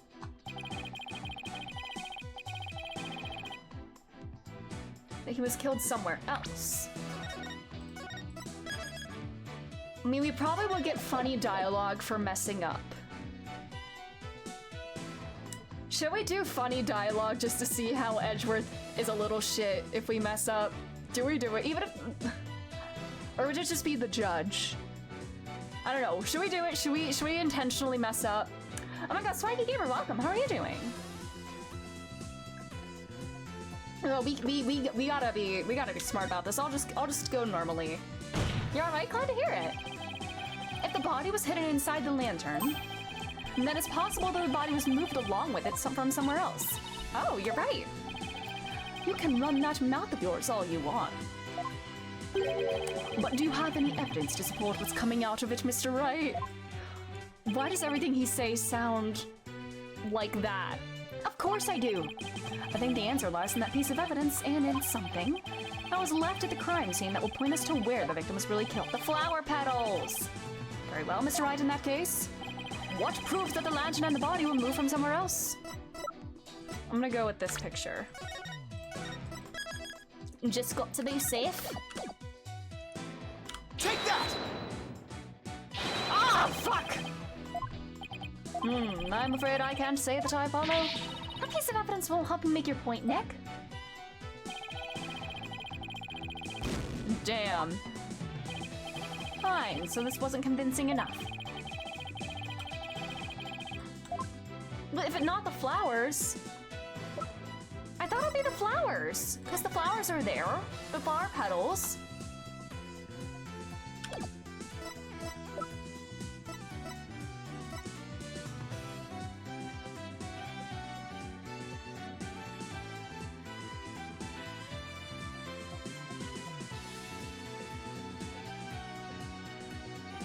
Would it be the petal that's left? Take that! Well, we're already fucking up. Yay.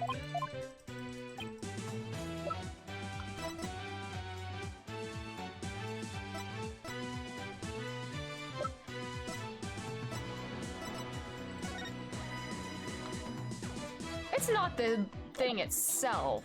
It wouldn't. Take that! Are you serious? Are you serious? Oh my god, I was 2 steps Take ahead. that! Flower petals, Mr. Right?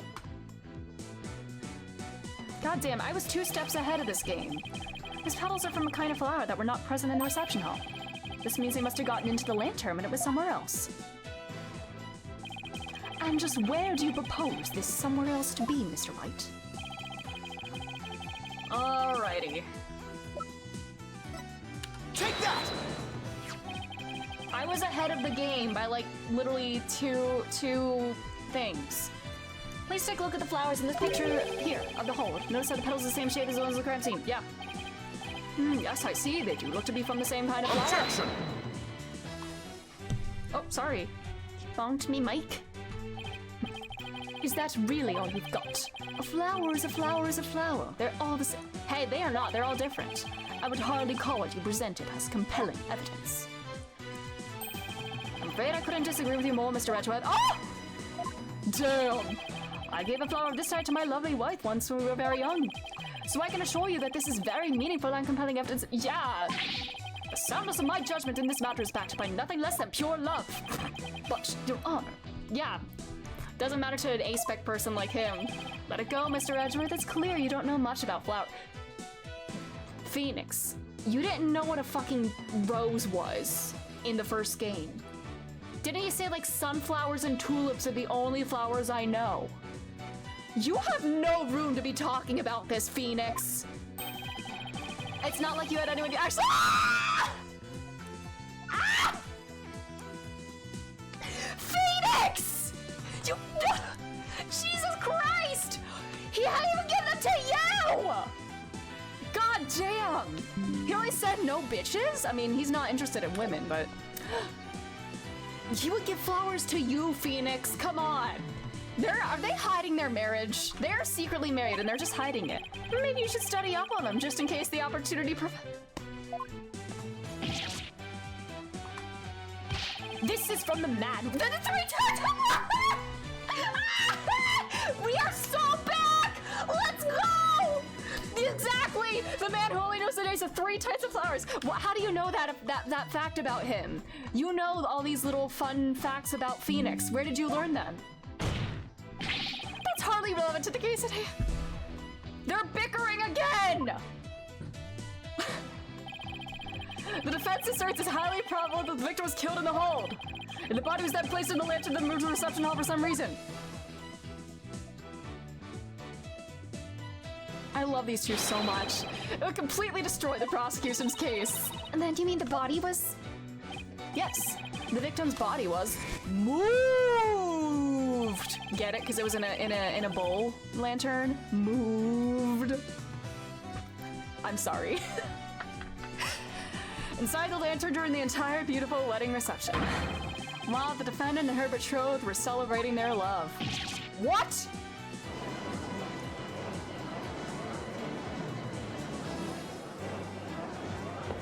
Objection!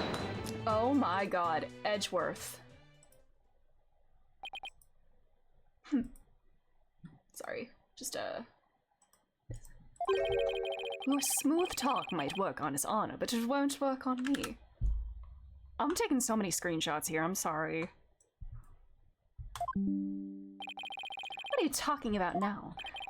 You have to work harder to win my affections. Take another look at all the evidence and you'll soon see what I mean. I wish you would just tell me already. Detective Sky, I'm sure you've already figured out what I'm talking about, correct? Of course, sir. Mr. Wright is the only one here who hasn't. Is it about the fact that it was a bull lantern? I mean, the plan, like, yes, in the pamphlet it says it would be a bull on one side and a cow on the other, but this is a bull, and the remains of the lantern were also a bull. Why don't you leave this to me, Mr. Edgeworth? Very well. Let's see what you can do. Detective Sky, please give your testimony to the court.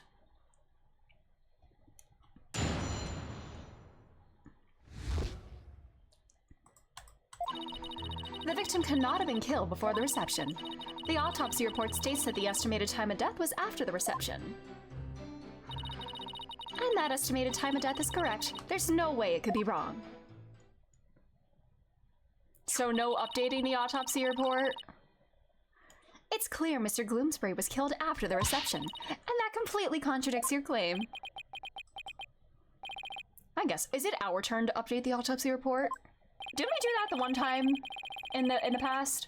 I swear we did. Tell me you took at least a cursory glance at the autopsy report, Mr. Wright. It appears you've grown rusty since our last outing! Why'd you call it an outing? That sounds like a date. Are these trials like dates for them? Might I suggest you go back and brush up on the basics? Everything feels so much gayer now. I don't know if it's just the passage of time and the way that they're definitely married at this point. Everything feels so much fruitier. Sure. Well, I must say, you're as cocky as ever, Mr. Edgeworth. I beg your pardon. What are you trying to say, Mr. Wright? Can you two stop flirting in front of me? I'm just saying that I'll go back to the basics if that's what Mr. Edgeworth wants. I'll prove how badly he's underestimating me with a good old-fashioned cross-examination.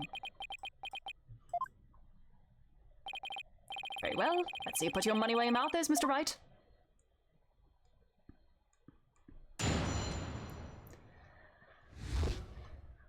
Alrighty.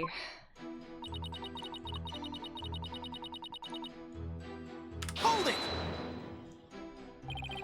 You sound pretty certain. You must have some solid grounds for making that claim, right? Of course I do. And you're gonna feel silly when I show you what they are. Ready? Feast your eyes on this.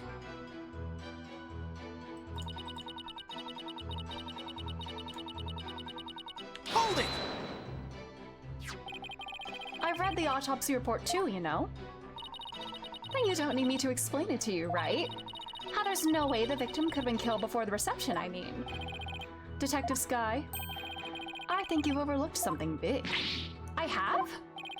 Why don't you take another look at the evidence? But I've already looked at all the evidence, and quite carefully too, I'll have you know.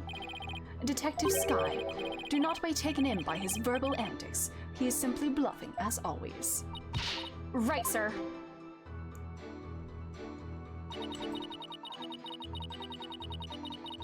Could the body have been kept cold? Is it possible that the culprit did something to obscure the real time of death? No, not in this case. There was no snow or anything to keep the body from decomposing. And there's no fridge on that airship big enough to fit a body into. So you've already checked into that, I see. It all comes down to the estimated time of death, doesn't it? Couldn't the killer mess with the victim's time of death by keeping the body on ice? Dry ice? The prosecution is treating the estimated time of death as an absolute. But is it really? I take it you don't think it is, huh, Nick? In that case, we're gonna have to find a way to convince them otherwise. Could they have used dry ice to keep the body cold?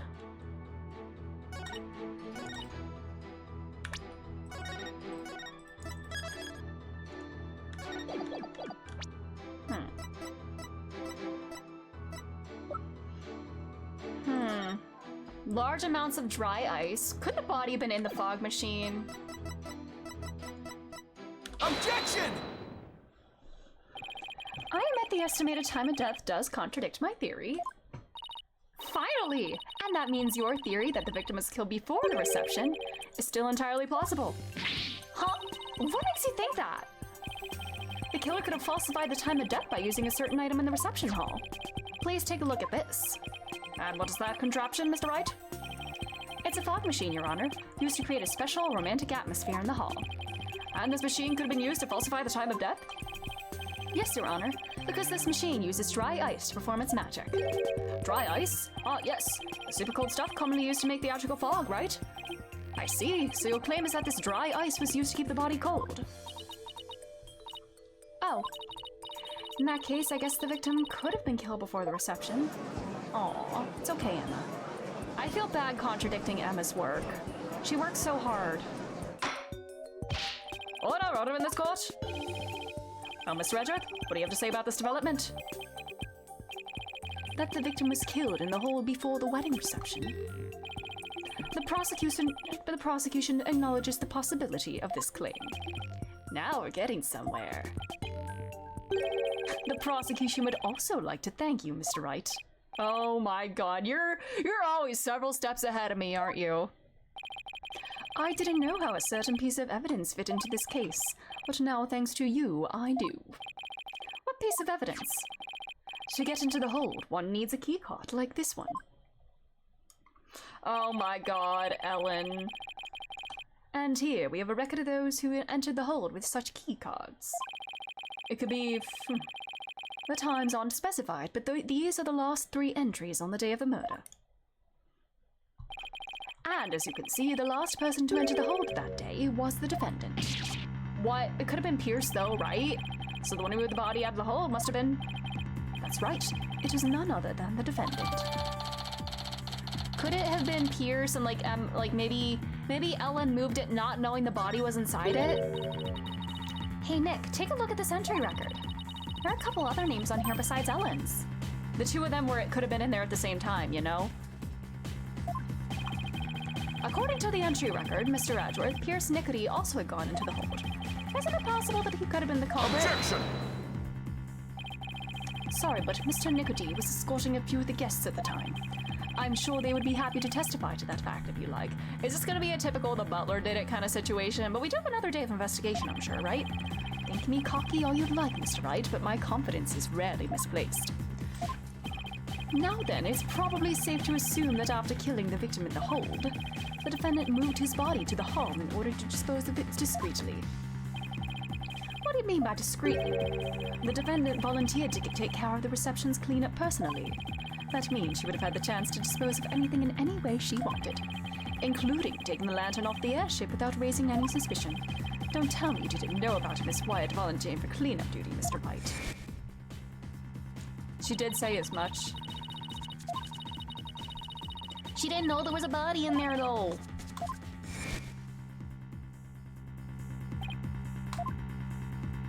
Oh, I'm sorry.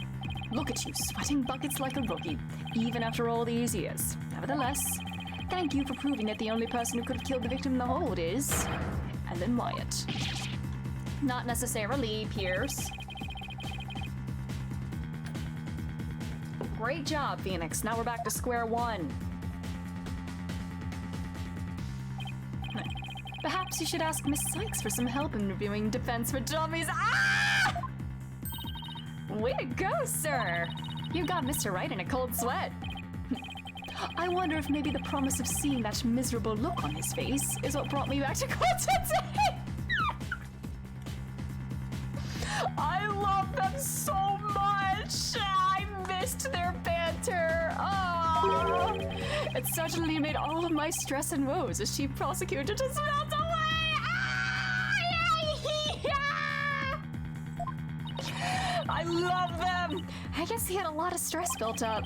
I'll give him something to stress over before we're through today. So Phoenix is a stress reliever for Edgeworth. Interesting. Your Honor, the prosecution asks that you render your verdict at this time. Before that man over there tries to throw the court into chaos with his meaningless bluffs. I see, Mr. Wright. Are there any last meaningful bluffs you'd like to present to this court? Why does he have to assume it'll be a bluff? Nick, hurry up and throw a good one out there. I will! I love this. I love them. Well, alright then. Let's see. I've got it. How do you know it was Miss Wyatt who used her keycard? After all, if it turns out that somebody else used her card, it would mean Miss Wyatt didn't do it. Interesting. And are you able to prove this bluff to be true? I assure you, I'm not bluffing, Your Honor. Well, now, didn't she, like, lose her card? And then somebody brought it back to the manor? Wait a minute, Nick. I can think of a certain somebody who might have used Ellen's keycard. You can? Remember? The one who was sneaking around the hold in spite of not being... When something smells... The defense would like to call a This is gonna be a fucking mess. Why are we putting this man on the stand?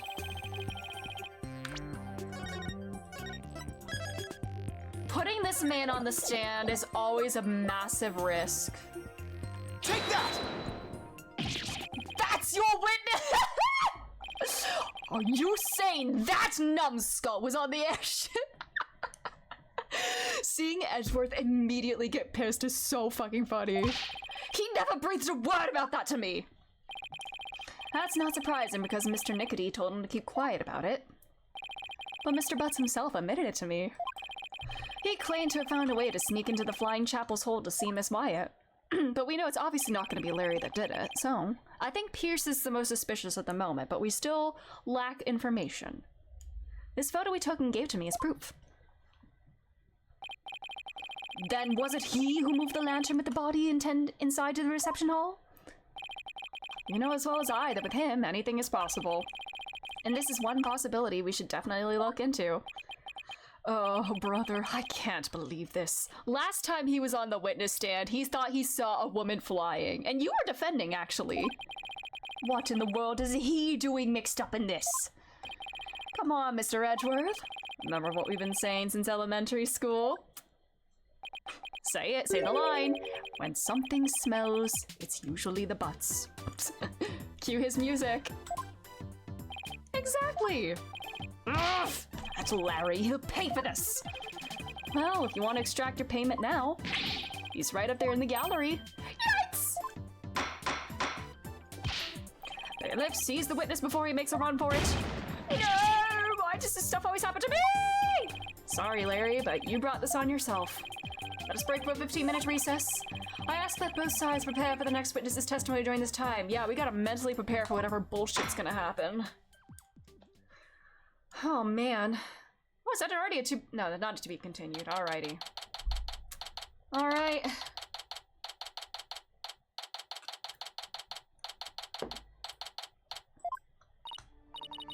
Wow, it's been a while since I've had this much fun and excitement.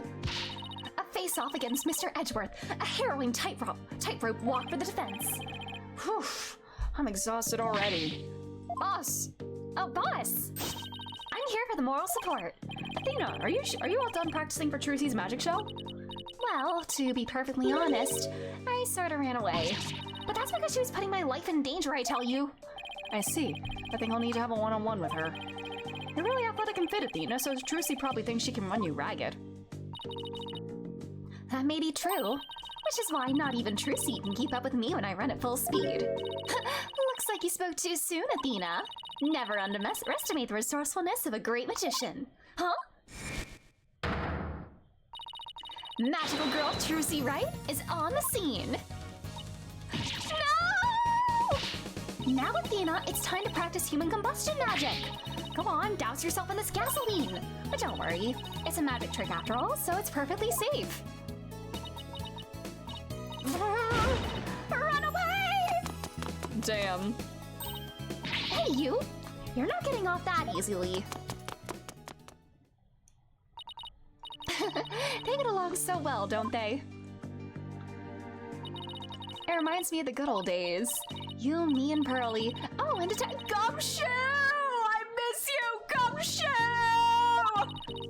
We had all kinds of fun at the crime scenes back then, remember? That is a wild line to take out of context. Man, crime scene, so much fun. Man, those were the days, wild times in front of dead bodies, leaving me to do all the serious investigating, as I recall. Well, send me back in session, Mr. Wright. Right, thank you. So, Larry's the next witness, right? I can't wait to see what happens. Sadly, I can already imagine it. Oh, brother, what's gonna happen here? Oh my God.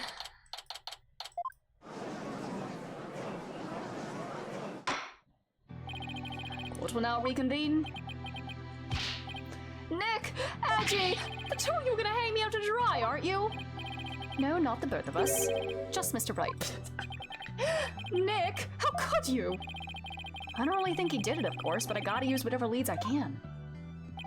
Mr. Butts, there's a possibility you moved the lantern that had the dead body in it. So if you want to clear yourself of any suspicion, all you have to do is testify. Now then, your testimony, please, witness. All right, I stretch. Nick is a jerk face. Amazing testimony title. Nick, you big fat stinking jerk. How can you doubt your best bud? We've known each other since elementary school. Well, get this, pal. Our friendship's over. That's his testimony? What the fuck? Well.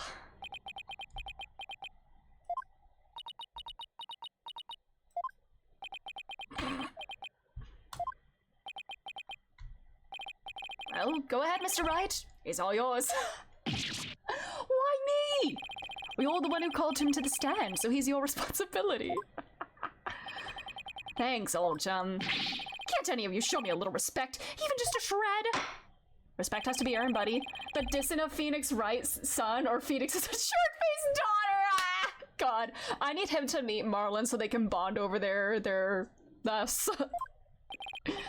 I would if there were any testimony to cross-examine.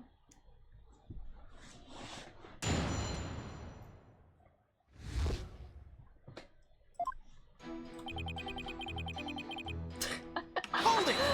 Objection, I am not a jerk. Come on, Larry, can't you please give me something real to work with? Don't think I don't know about your tricks. If I say something careless, you're gonna show me some evidence at me with a loud objection! And a super smug look on your face. Yeah, well, that is my job. And if I get found guilty, how are you gonna take responsibility for what you've done? Why should I take responsibility for just doing my job? You heartless jerk! Do you have any compassion for me?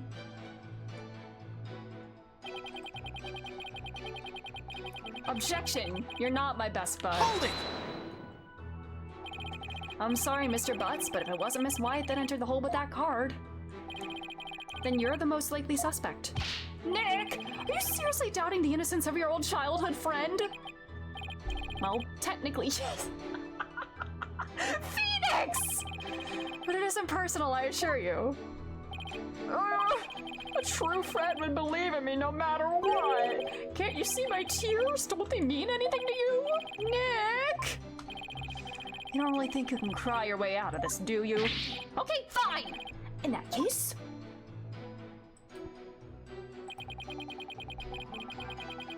Hold it! Larry, listen to me. Shut up! I'm not talking to you anymore. Friendship ended with Phoenix. Yeah, no, friendship ended with Nick. Now Edgy is my best friend. This is getting us nowhere. Come off it, Larry. If you don't quit fooling around and start testifying, Miss Wyatt will be found guilty. For real? If no new information comes out of this cross-examination, then yes, Mr. Butts, for real. Not that I would have a problem with that myself. Unless it wasn't the truth, and then you'd have a big fat fucking problem with it, huh? Larry, just tell us the truth already. Did you or didn't you go into the hold and move a lantern up to the reception hall? I never moved any bull lantern, I tell ya. Bull lantern? Did he move the cow then? What? Did I say something weird? You told me that you didn't attend the wedding reception. Oh. And how do we know it was a bull then? They wouldn't let you into the reception, then how would you know it was a bowl? Yeah, so what? And that's odd. No one in this courtroom ever mentioned the sex of the lantern that was moved. So how could you know that it was a bowl lantern?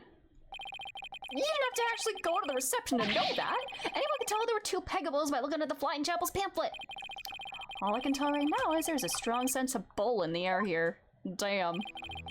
Please add that last statement to your testimony.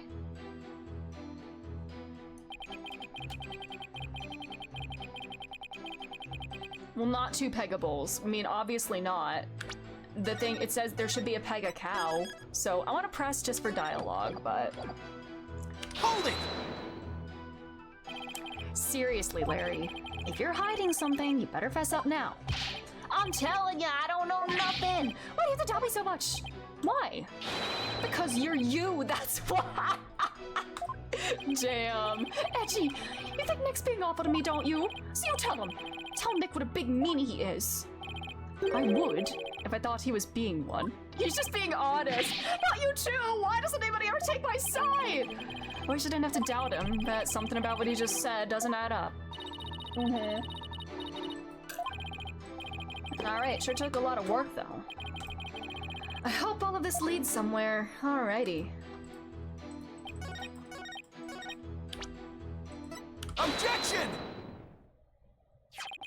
I want you to take a look at this, Mr. Butts. Because unfortunately for you, the pamphlet clearly shows a Pega cow and a Pega bull in their example diagram at the reception hall. Huh? But on that day, instead of putting a Pega cow and a Pega bull out for the bride and groom, there were two male Pega bulls on display. Yet somehow you knew there were two Pega bulls in the reception hall that day.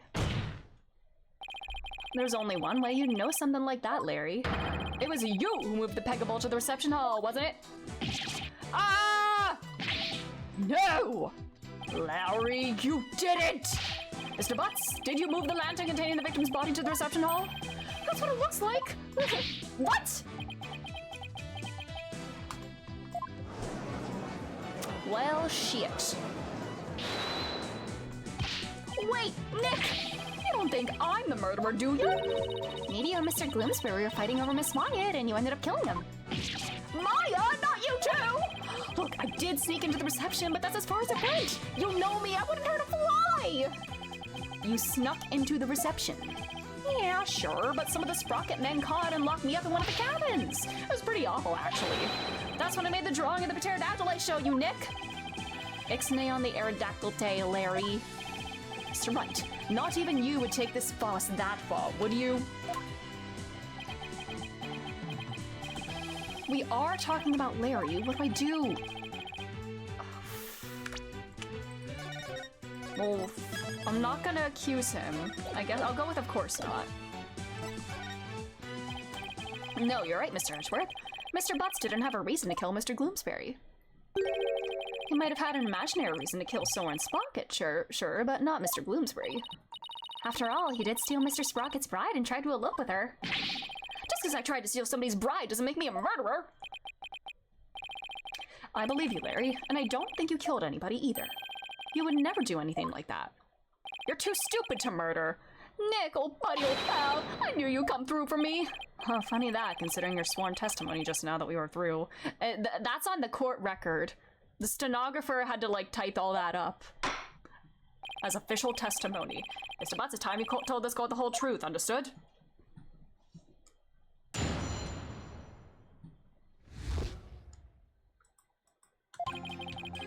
It's just like Nick said, I'm the one who moved the lantern.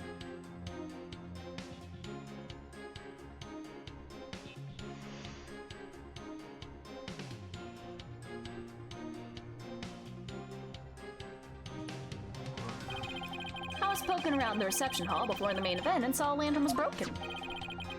There was a note on it that said exchange with the one in the hole, Ellen, so I decided to do Ellie a favor.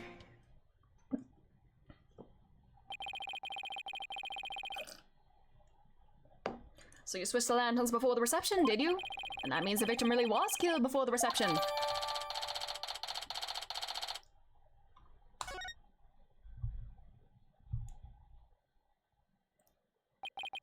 It would appear that Mr. Butts completely fell for the defendant's scheme.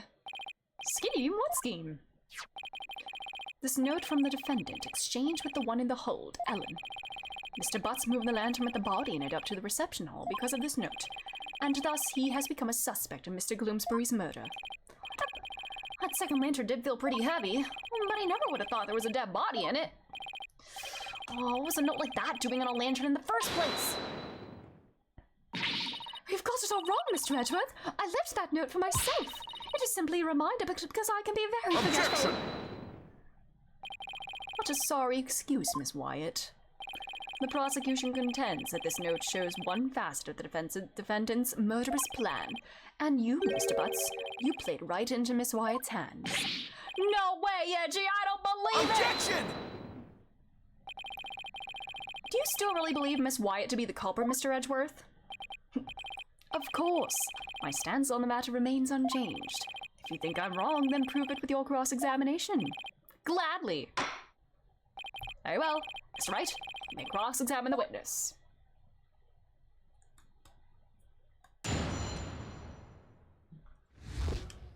Okay. Holding! Why didn't you tell us that sooner? Because I knew you guys were gonna be suspicious of me, that's why. I mean, if you didn't do it, then you should have no problem testifying, you know? We're suspicious of you now because you tried to hide it. My thoughts exactly. Well, now I've told you, happy. So how about letting me go? No, not yet. We need you to stick around to sort a few things out. Fine!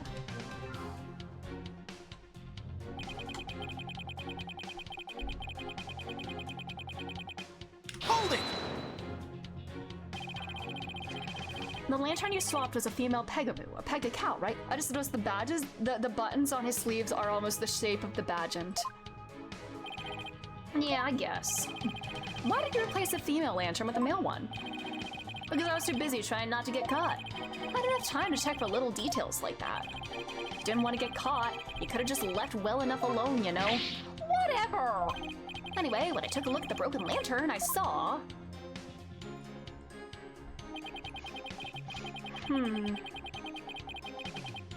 Holding!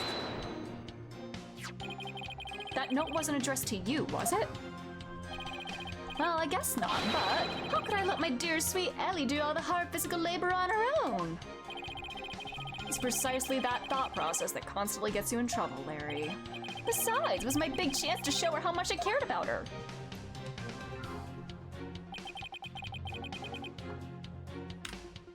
Holding!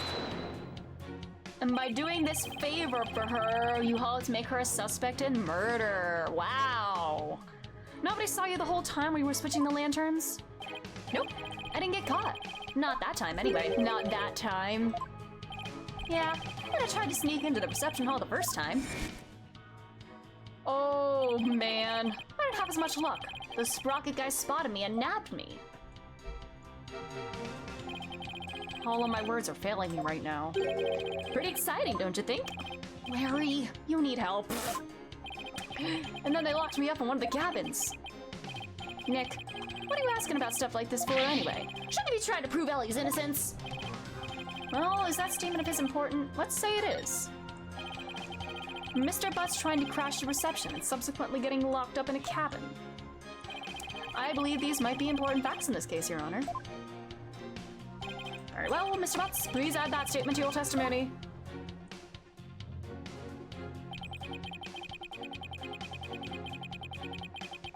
Holding!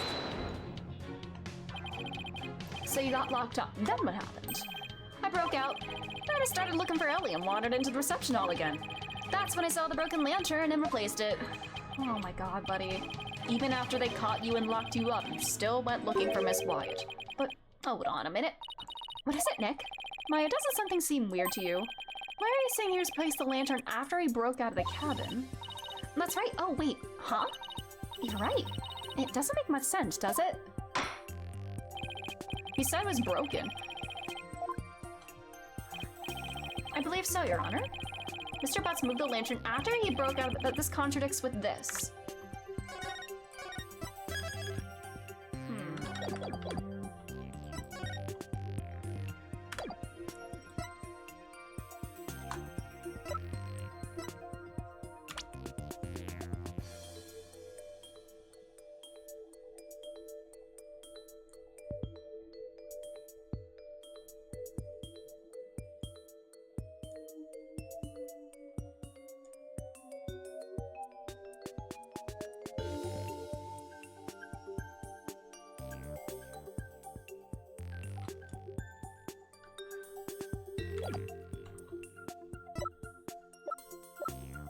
I'm gonna go with this. This could be wrong.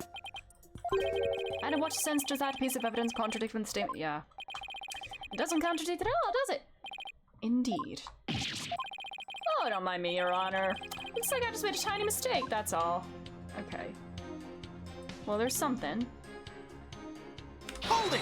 He said it, like, broke it. He replaced the broken lantern.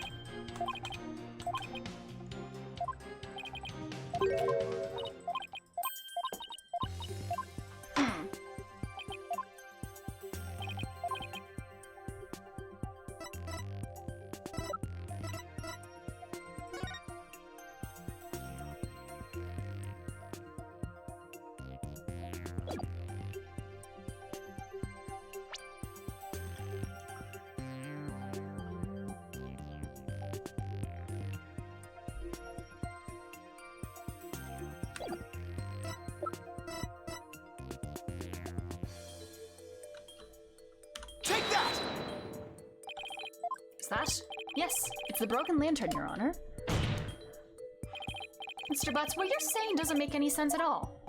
What? Why not? You swapped the lanterns before the reception began, right? Yeah, that's what I said, isn't it? But you also just said that you swapped the lanterns after you got locked up in a cabin for trying to sneak into the reception. In other words, you're saying you swapped the lanterns both before the reception and after the reception took place. Hello, Reaper, welcome. Why is he just weird? Yeah, I put him in a DLC outfit just for funsies. He's wearing Furio Tigre's outfit now. So how are you doing? That certainly doesn't make any sense, does it? Mr. Butts, did you swap the lanterns before or after the reception? What if he did it both times? Could that be a thing? Which was it, before or after? There's a world of difference between the two. Well, Mr. Butts? I guess I can't expect guys like you to understand. In a nutshell, it was both before and after the reception. What? I tried to sneak into the first reception and got locked up. The first reception. 2 receptions? Time travel? I mean, Ellen said she experienced 2 receptions. You're doing fine, glad to hear it. Then, through the power of Ellie's pendant, time got rewound and we went back to the time before the reception. Is this the final case? We technically have finished the main story. This is just like a bonus DLC case with no connection to the main story, and we're doing it now. It's the last case that we have left unplayed in this whole trilogy. It was after that when I replaced the lantern. So it was both before the reception and after the reception. Get it? They went back in time to before the reception. So of course the reception would take place one more time after that, right? That's why I said it makes perfect sense. Mr. Wright, what in the world is the witness talking about? Has he developed some sort of intellectual ailment I'm not aware of since I saw him last?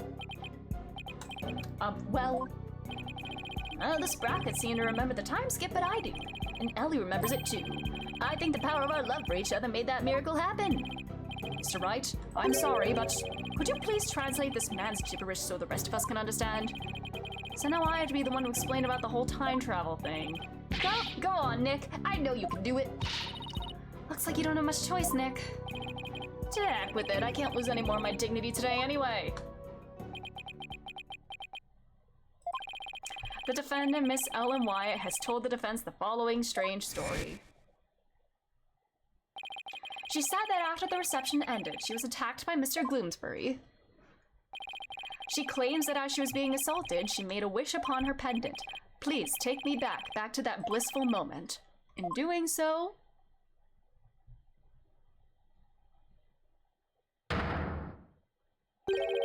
time apparently rewound itself to just before the reception began.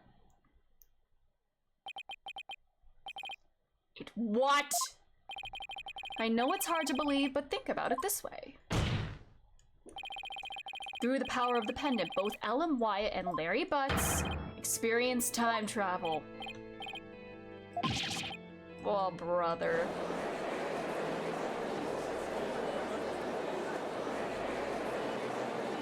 Objection! What absolute rubbish! Mr. White, right. I've heard my fair share of your nonsense over the years, but this takes the cake. Have you thoroughly lost your mind? Is this 999? Honestly, I was thinking that. It sounds like she shifted into a timeline where murders. It does sound like time travel and jump. This truly is our Ace Attorney time dilemma. Objection! But this is simply the conclusion I came to, using that logic ability you love so much. What? The truth of the matter is, the future president of Sprocket Aviation, Soren Sprocket, has been researching time mechanics. So, what if a time machine has already been successfully created? And what if that's one of Sprocket Aviation's top secret inventions? A time machine? Yeah! I even saw something like that while we were time traveling! I saw a pterodactyl flying through the sky! Maybe the airship was sent to travel through time for their honeymoon trip? What? Didn't know Ace Attorney had a collab with 999. Me neither! A pterodactyl! You can't possibly have any evidence to back up your ridiculous time travel story. Well,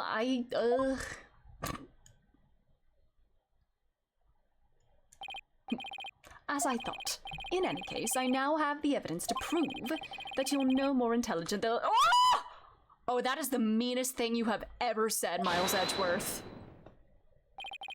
Not so fast now, Edgy. I'm not the same old Larry you used to know. Did you get dumber? Oh. You want evidence? I've got your evidence right here. This is a photo I secretly took at the first reception. What? What? Larold, what the hell? Oh my god. Larry! I can't believe you! Well, anyway, good job. If we compare the photos of the first and second receptions and can find a difference, then we'll be able to prove the reception was held twice. What, do you really think such a difference exists? Yes, Your Honor, I just need some time to find it for you. This is preposterous. Very well. Be sure the code what's different then.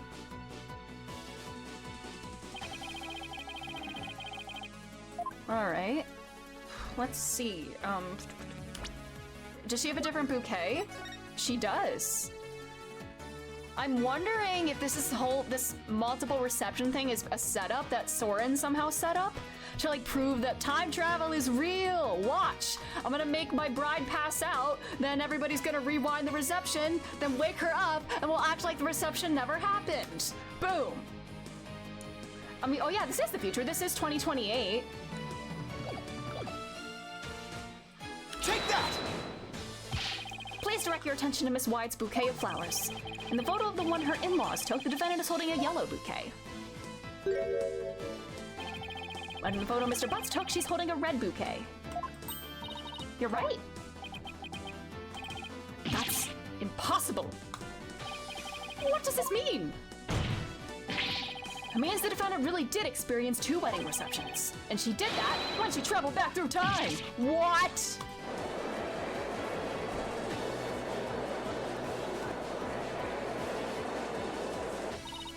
Nick! You did it! You proved Alan's time travel story to be true! Yeah, I can hardly believe it myself. It's just as Ellen said, the reception was held twice. This turns every assumption we base this trial on upside down. Oh my god. Now what?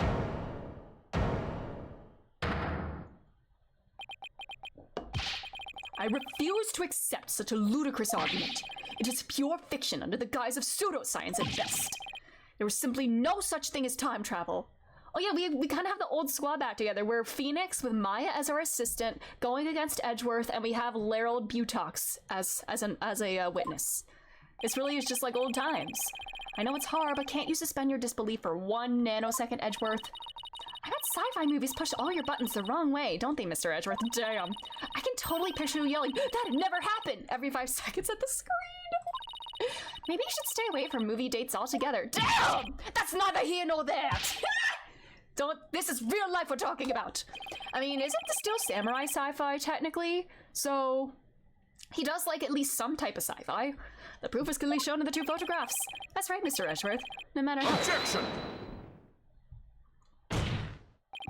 Fine.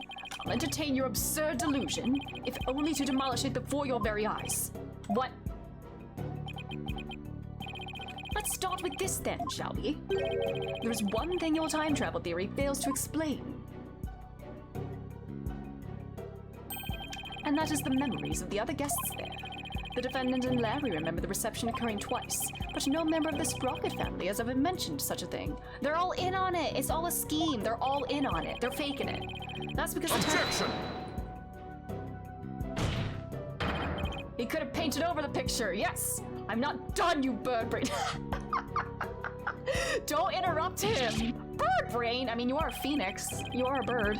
As I was saying, if the entire family had been sworn to secrecy, then why hadn't they sworn the woman who was marrying into the family to secrecy too? That's a good point. Honestly, all it takes is a little common sense, Mr. Wright. Even still, how do we know that the trip through time did not really occur? There was proof in the photos that it did. And besides, if time travel doesn't exist, well, I'd be a little disappointed, frankly. I was hoping to go back to the days of my youth. You mustn't allow yourself to be taken in by Mr. Wright's whimsical tales, Your Honor. I've read about it in various literature, you see. And they all say that time travel is just not logically feasible. Maybe our argument was just a little too nonsensical, Nick. Well, in that case, why don't we put common sense to the test? Excuse me? The wedding reception was held twice. The photos are proof of that. But it wasn't because of time travel. It's simply because the reception had actually been held twice. Isn't that the most reasonable way to interpret the situation? Would you care to elaborate, Mr. Wright? If time travel doesn't exist, then there's only one way to make sense of what happened.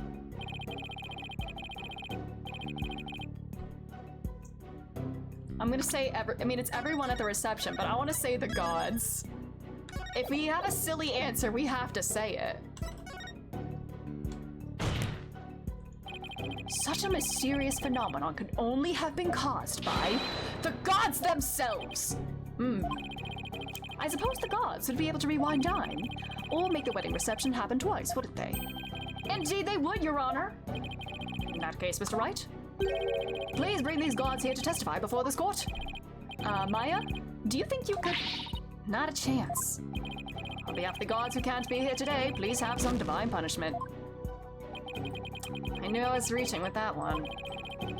Alright. You see, by the slimmest of chance, I can phase through walls, which means I can time travel, exactly. The entire... Everybody was in on it. It's a scheme of sorts. Were they trying to, like, gaslight Ellen into thinking, like, hey, it happened twice? Trying to, like, make her seem all, like, crazy or something. But, or, you know, I still think Soren had to, like, know, because he wants to prove time travel is real. And what if all the guests at the reception conspired together to hold the reception twice and keep quiet about it? What? And for what purpose would they conspire to do such a thing? Well,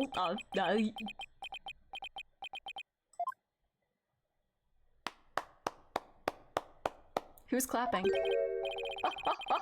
A brilliant deduction defense! You.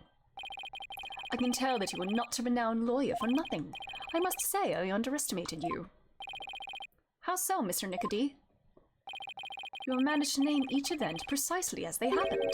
You have revealed it all to the light of day. We have exposed your little trickery. That means it was us. We orchestrated the whole thing. Yes, the reception was held twice, but not because of time travel, no. We simply held it a second time. What? Why? Why would you do such a thing?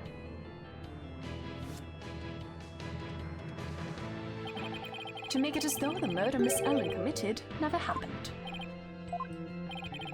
Master Soren figured that if Miss Ellen, who killed Gloomsbury after the first reception, experienced the reception one more time, she would think it was all a dream. It was he who ordered us to make it happen. However, only a few, myself included, knew of Miss Ellen's crime. Are you saying most of the guests attended 2 receptions without knowing why? They need no reason. Master Soren told them to do it, and do it they did.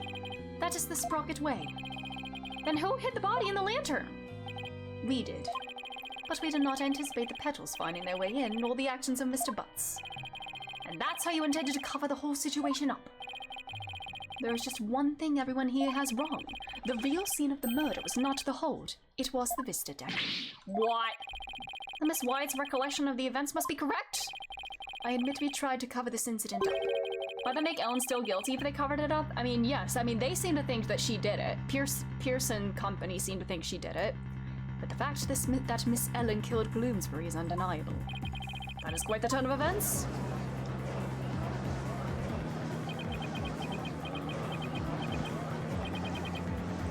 Who's laughing? And so it appears we've arrived at the truth at last. Now.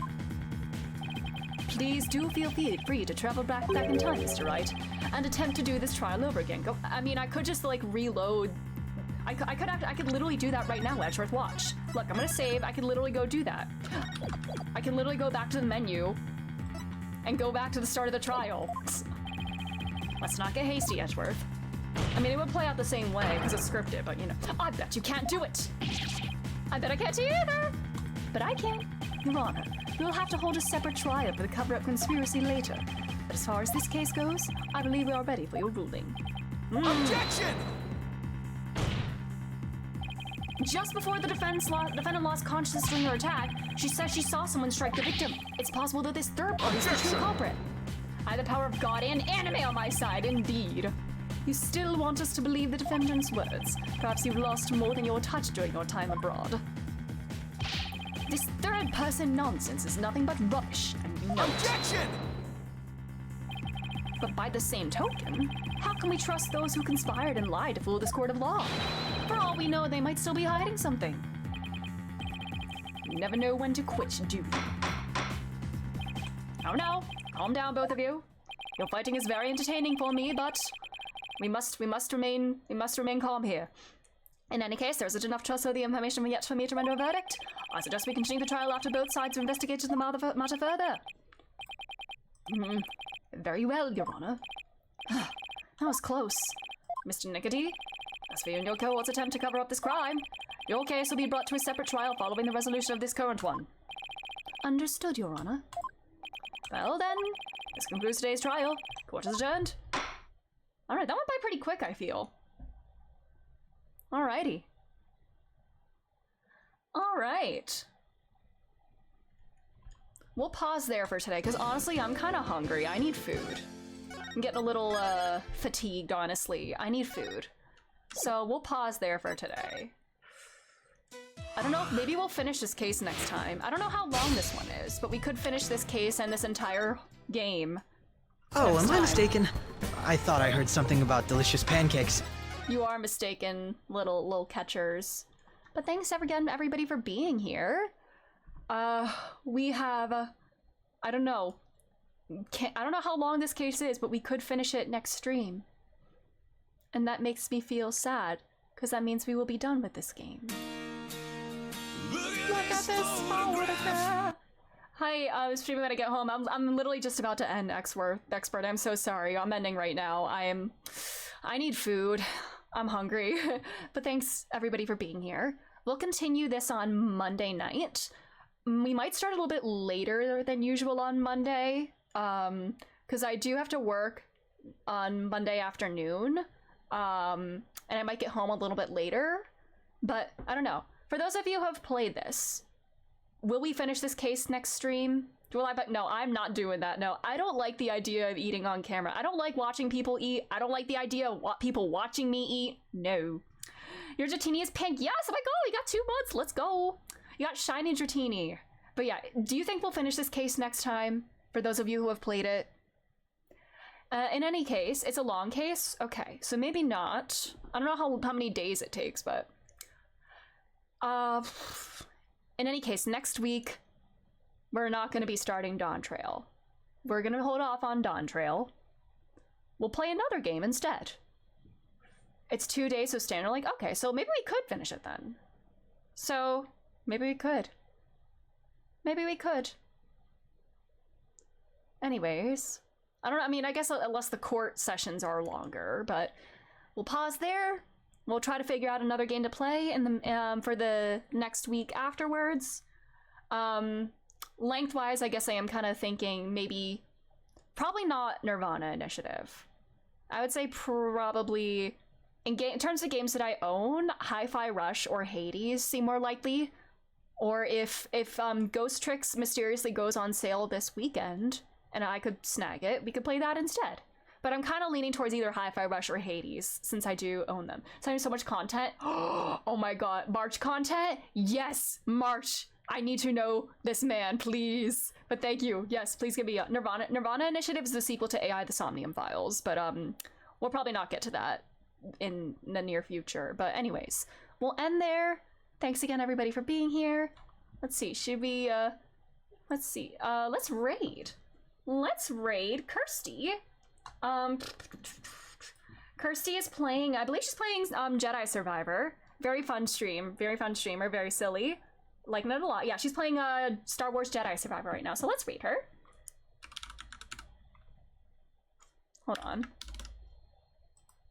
And then I have my raid commands too. We got raid commands.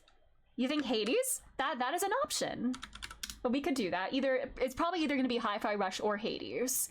So those are probably, but yeah. God, I can never actually copy and paste properly. I love when I can't even do that. But thanks again, everybody, for being here. I'm just trying to copy it myself. I'm just having a hard time doing it. There we go. Thanks again, everybody. Have a great rest of your weekend and a great rest of your day and weekend as well. That will be, oh, I didn't even do the raid. Hold on, sorry. I'm so dumb.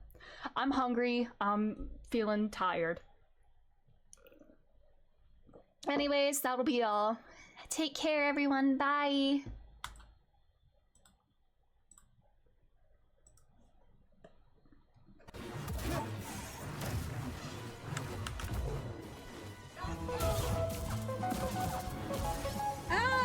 Angie, thank you so much for the raid. I'm fighting a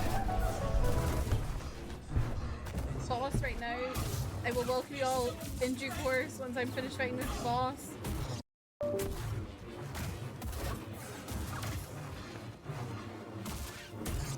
I hope you had a good stream though. Welcome in, Raiders. Hello, my name is Kirsty. My pronouns are she, her. I'm a Scottish variety streamer who plays story-based games on PC, PlayStation, and Switch. Today we're playing some Jedi Survivor. And I'm dying.